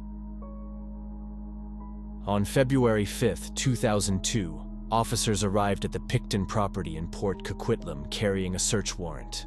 Their objective that day was limited and specific. A confidential informant had reported that a prohibited item was being stored somewhere on the property. This was not classified as part of the missing women investigation. It was a standard prohibited item search, the kind of operation that moves through quickly and usually produces a straightforward result. But as a young constable worked his way through the cluttered, chaotic grounds of the farm, He noticed something lying in the dirt near one of the structures. Small, silver, a prescription medication inhaler. He picked it up and turned it over to read the label. The name on it was Serena Abbotsway, one of the women actively listed as missing from Vancouver's downtown east side. The officer recognized the name immediately. He understood exactly what it meant and exactly what he had to do next. Under Canadian law, a search cannot be expanded mid-operation to cover newly discovered evidence without a separate warrant specifically addressing that evidence. He stopped the search. He documented what he had found with care. He backed out and reported directly up the chain of command. A new, broader warrant was applied for and obtained within days. When investigators returned to the Pickton property with full legal authority to process it completely, what they encountered was beyond what almost anyone involved had fully prepared for. Physical evidence connecting multiple women from the missing persons list to the farm was found across several structures on the property. There were freezers containing evidence. There were personal items belonging to women whose families and fellow investigators recognized them immediately. Biological evidence was present on surfaces in multiple buildings throughout the farm. Pickton was placed under formal arrest on February 22, 2002, and charged initially with 2 counts of having taken the lives of Serena Abbotsway and Mona Wilson. That same evening, he was placed in a holding cell at the Burnaby RCMP detachment. He would not stay quiet for long. What happened in that holding cell became the most referenced and most analyzed element of this entire case, because it is the moment Robert Pickton explained himself, in his own words, without fully grasping that he was doing so. An undercover officer was placed in the cell with Pickton, presenting himself as a fellow detainee dealing with his own legal situation. The conversation began the way conversations in shared cells often do: slow, casual, the kind of talk that fills time when 2 people are waiting. Pickton, apparently comfortable with the stranger beside him, began to open up about why he was there and what the police thought he had done. He told the officer that investigators believed he had reached the number 50. He said he had wanted it to be exactly 50, a round, complete number. He said he had only gotten to 49. He said that toward the end he had gotten careless. He did not lower his voice. He did not hesitate. He did not show any sign of distress or internal conflict about what he was saying. He spoke the way a person speaks about a goal they had set for themselves and nearly reached, with something close to matter-of-fact reflection and a trace of frustration at falling short. Every single word was captured on recording equipment installed for exactly this purpose. Forensic psychologists and behavioral analysts who later examined the recording extensively described it as one of the clearest documented examples they had encountered of a person who had entirely removed human recognition from the individuals whose lives he had ended. To Pickton, in that holding cell on that night, he was not describing people. He was describing a count, a tally, something to be tracked and measured and, ideally, completed. The undercover officer's technique, keeping the atmosphere casual and non-judgmental, using familiar language, positioning himself as someone who had seen and done things of his own, had created precisely the environment in which Pickton felt free, not only to admit what he had done, but to frame it as something close to an accomplishment. At one point, when the officer casually mentioned that, if he personally needed to get rid of something, he would probably take it out on a boat and push it into the water, Pickton corrected him immediately. No, that was not the right method at all. He knew a far more complete way. He described the farm's industrial rendering system, the same equipment used commercially to process animal byproduct into reusable material, and explained how it could be used to reduce a person to nothing recoverable. Combined with the pigs on the property, who foraged continuously across the land day and night. The result was the near-complete absence of anything that could be linked back. Investigators who worked the forensic operation on the property reached precisely that same conclusion. The volume of biological material they were able to recover represented only a fraction of what must have been present on that property over the years. The rendering system and the animals had done what Pickton said they would do. What was there was largely gone. The forensic investigation that began with one inhaler lying in the dirt expanded into something that had no precedent in Canadian law enforcement history. The entire property, a large, multi-structure farm, was divided into a precise grid. Forensic teams processed each section one at a time, taking hundreds of thousands of individual samples. Soil was moved by conveyor belt and sifted by hand. Biological evidence was identified, documented, and sent for DNA analysis. The work was painstaking, slow, and psychologically demanding for everyone involved. The investigation ran for 22 months. The cost reached close to $100 million. It became, without question, the single largest and most expensive forensic investigation in Canadian history. By the time the forensic phase concluded, biological evidence or material traces had been connected to 33 women. That formed the basis for 27 formal charges against Robert William Pickton. Robert William Pickton's trial formally began on January 22, 2007, at New Westminster Supreme Court in British Columbia. Justice James Williams presided. Pre-trial proceedings had already consumed close to a full year. Before the main proceedings commenced, Justice Williams dismissed one charge due to insufficient evidence. He then made a defining structural ruling. Given the extraordinary scale and complexity of the evidence gathered, the remaining 26 cases would be divided into 2 separate trials. The first would address the 6 cases where the evidence was strongest and most complete. Those 6 women were Mona Wilson, Serena Abbotsway, Marnie Frey, Brenda Wolfe, Andrea Josbury, and Georgina Papin. Prosecutors spent weeks methodically presenting their case to the jury. The evidence was dense and multifaceted. DNA results and forensic biological analysis from the farm, personal items recovered from structures on the property, testimony from individuals who had been present at various points, expert witnesses explaining the farm's physical layout and operating systems, and forensic specialists walking through what had been found and what it meant. The cell admission was central to the prosecution's case. The recording of Pickton speaking to the undercover officer, describing his targets in numerical terms, explaining the rendering system, using the word sloppy, was played in court. It was, in the assessment of everyone who heard it, unlike most evidence a jury encounters. It was Pickton, in his own voice, in his own words, from a moment when he believed he was speaking only to a fellow detainee. Andrew Bellwood, who had lived on the farm for a period in 1999, took the stand as a prosecution witness.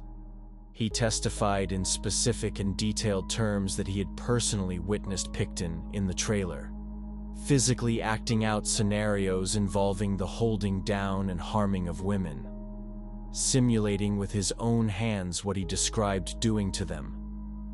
It was not vague or general testimony. It was precise, and it was disturbing.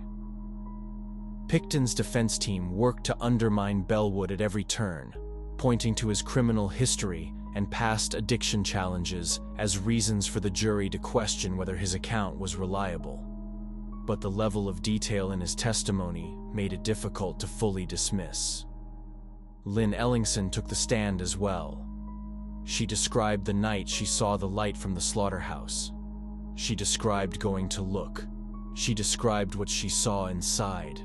She was the only witness in the trial who would say directly, under oath, that she had witnessed evidence of what Pickton was doing on the property with her own eyes. The defense cross-examined her at length over multiple sessions. They identified inconsistencies between different statements she had given at different times. They highlighted the fact that she had been using controlled substances on the night in question.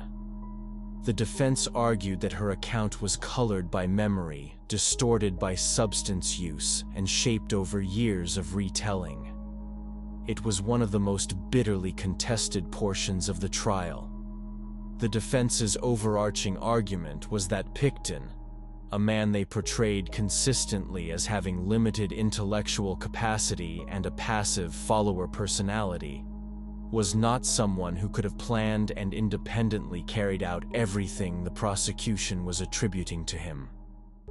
They pointed to the many people who had frequented the farm over the years, the events that had drawn thousands of attendees, and suggested that others present on the property may have been responsible for some or all of what had occurred there.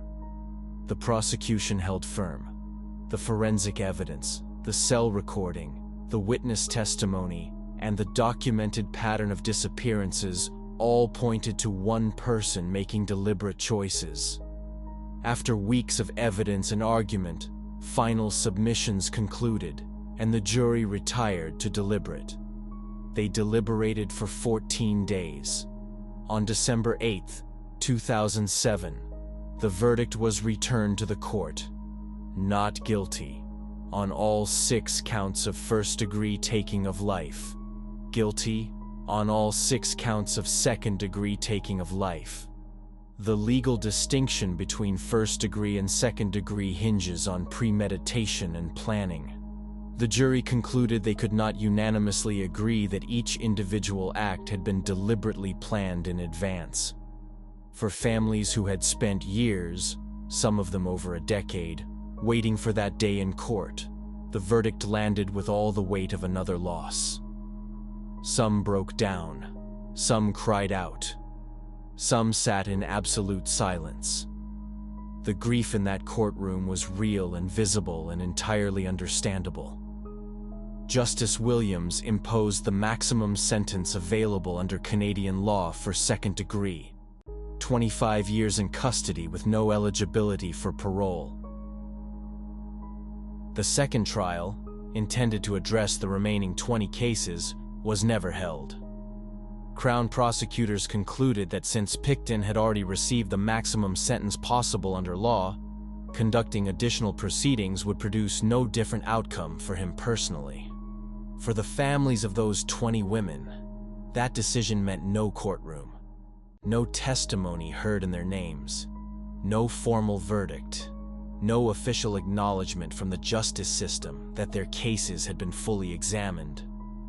Former detectives Laura Mena and Kim Rossmo both described the decision publicly as a failure of justice, not toward Pickton, but toward the women and the people who loved them.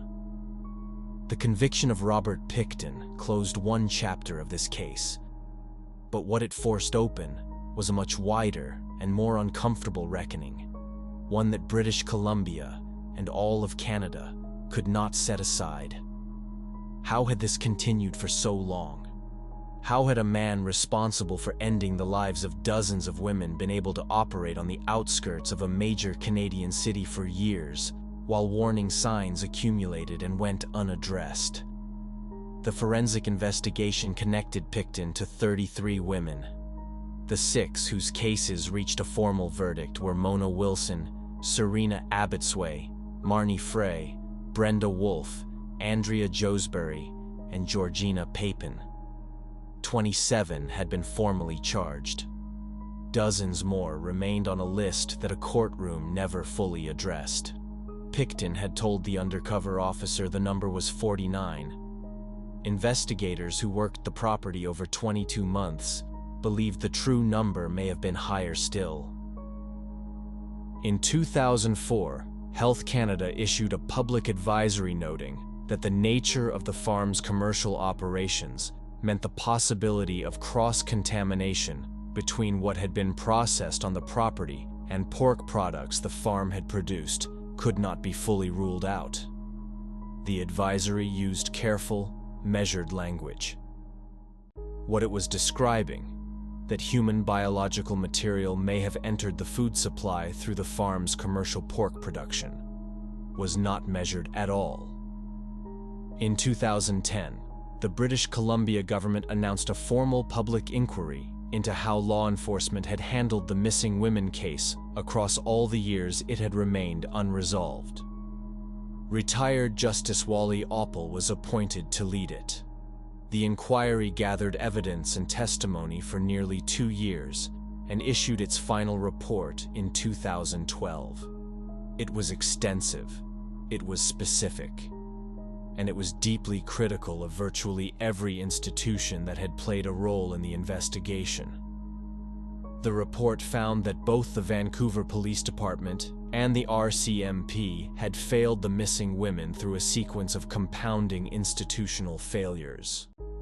Chronic underfunding of the investigation, poor coordination and communication between the two agencies, systemic bias against the women rooted in their occupation and socioeconomic circumstances, and a series of specific, identifiable missed opportunities that, had any one of them been handled differently, might have changed the outcome. The Wendy Eistetter clothing sitting untested in a locker. The witness interviewed for 12 minutes. The informant named to the suspect by a fellow officer. The Crime Stoppers tip that named Pickton in Laura Mena's first week on the file. Any one of these moments, handled with appropriate urgency, could have intervened far earlier. The inquiry addressed directly the fact that a disproportionate number of the women who went missing and lost their lives were Indigenous. It named this plainly and without softening. The systemic devaluation of Indigenous lives, reinforced by generations of colonial policy, institutional neglect, and a cultural indifference that ran through media coverage, political decision-making, and law enforcement response alike, had shaped how these disappearances were treated at every single level. The Oppel report described this not as an isolated or individual failing, but as a reflection of something structural and deep within Canadian society. It was not incidental that these particular women went unprotected for so long. Their identities determined how urgently their disappearances were pursued. For Laura Mena and Kim Rossmo, who had been working these leads since the late 1990s, who had encountered resistance and indifference and institutional inertia at nearly every turn, the inquiry's findings confirmed everything they had lived through firsthand. The cost of those failures, measured not in investigative resources or court time, but in the women who lost their lives during the years the investigation stalled and the warnings went unheeded, was something no report, no inquiry, and no court verdict could fully account for or restore. Some of those women have never been formally identified. Some families received no confirmation, no physical proof, and no formal acknowledgement of what happened. That is the part of this case that remains open. Robert Pickton began serving his sentence at the Kent Institution, a high-security federal facility in Agassiz, British Columbia. He was subsequently transferred to another facility within the federal corrections system. He lived out the years of his sentence without issuing any public statement of acknowledgement, explanation, or remorse. No interview, no written account, no formal statement through legal representation. The man who had told an undercover officer he had reached 49 and gotten less cautious never publicly addressed what those numbers represented or why he had said what he said. On October 2nd, 2024, Robert William Pickton passed away in a British Columbia medical facility. He was 74 years old, earlier, in 2024, he had been physically confronted by another individual within the correction system and sustained serious injuries. He was transferred to a medical facility for treatment and never recovered sufficiently to leave it. He died there. He passed away having never answered, in any public or legal forum, the questions his case had always centered on. Not just what had happened on the farm, but why. What had driven the accumulation of choices that began long before the summer of 1997. Whether the number he shared in that cell was accurate, an exaggeration offered for effect, or an undercount. Whether there were incidents and locations beyond the farm in Port Coquitlam that investigators had never connected to his name. Those questions are now permanently unanswerable from his direction. The number 49 was never officially verified or formally denied.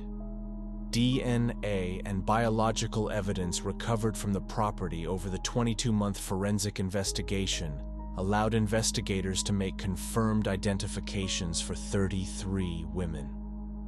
Given what Pickton described to the undercover officer about the farm's rendering system and the animals on the property, investigators concluded that a significant number of additional individuals may have left no recoverable trace and may never be accounted for in any official record. The case of Robert William Pickton stands as the largest and most expensive forensic investigation in Canadian history. It produced a conviction on 6 counts of second-degree taking of life and a maximum sentence. It generated a landmark public inquiry whose findings reshaped discussions across Canada about law enforcement accountability, the treatment of Indigenous women and girls, and what it means for a society when its most vulnerable members are not protected with equal urgency. And it left dozens of families without the full answers and the formal legal acknowledgement that justice is supposed to provide. Dozens of names that appeared on lists but never inside a courtroom. Those names belonged to real people. Women who were daughters, sisters, mothers, friends. Women who were known and loved and who deserved the same resources, the same urgency, and the same institutional response that would have been extended without question had they lived somewhere else, worked somewhere else, or come from a different community. The 6 women Robert Pickton was convicted of taking from this world, Mona Wilson, Serena Abbotsway, Marnie Frey, Brenda Wolfe, Andrea Joesbury, and Georgina Papin, deserved better than what they received from the systems that were supposed to protect them. So did every other name on that list. That is the part of this story that no verdict closes and no sentence resolves. Pickton got the maximum, 25 years, no parole. He died while in custody in 2024, never explaining, never apologizing. 6 women got a verdict. Dozens more got nothing. Mona Wilson, Serena Abbotsway, Marnie Frey, Brenda Wolfe, Andrea Joesbury, Georgina Papin. Remember those names. Cases like this exist to remind us of what happens when certain lives are treated as less worthy of protection. Stay aware. Speak up. Share this with someone who needs to hear it. Subscribe and turn on notifications, because the next case deserves the same attention. Stay safe. Stay vigilant.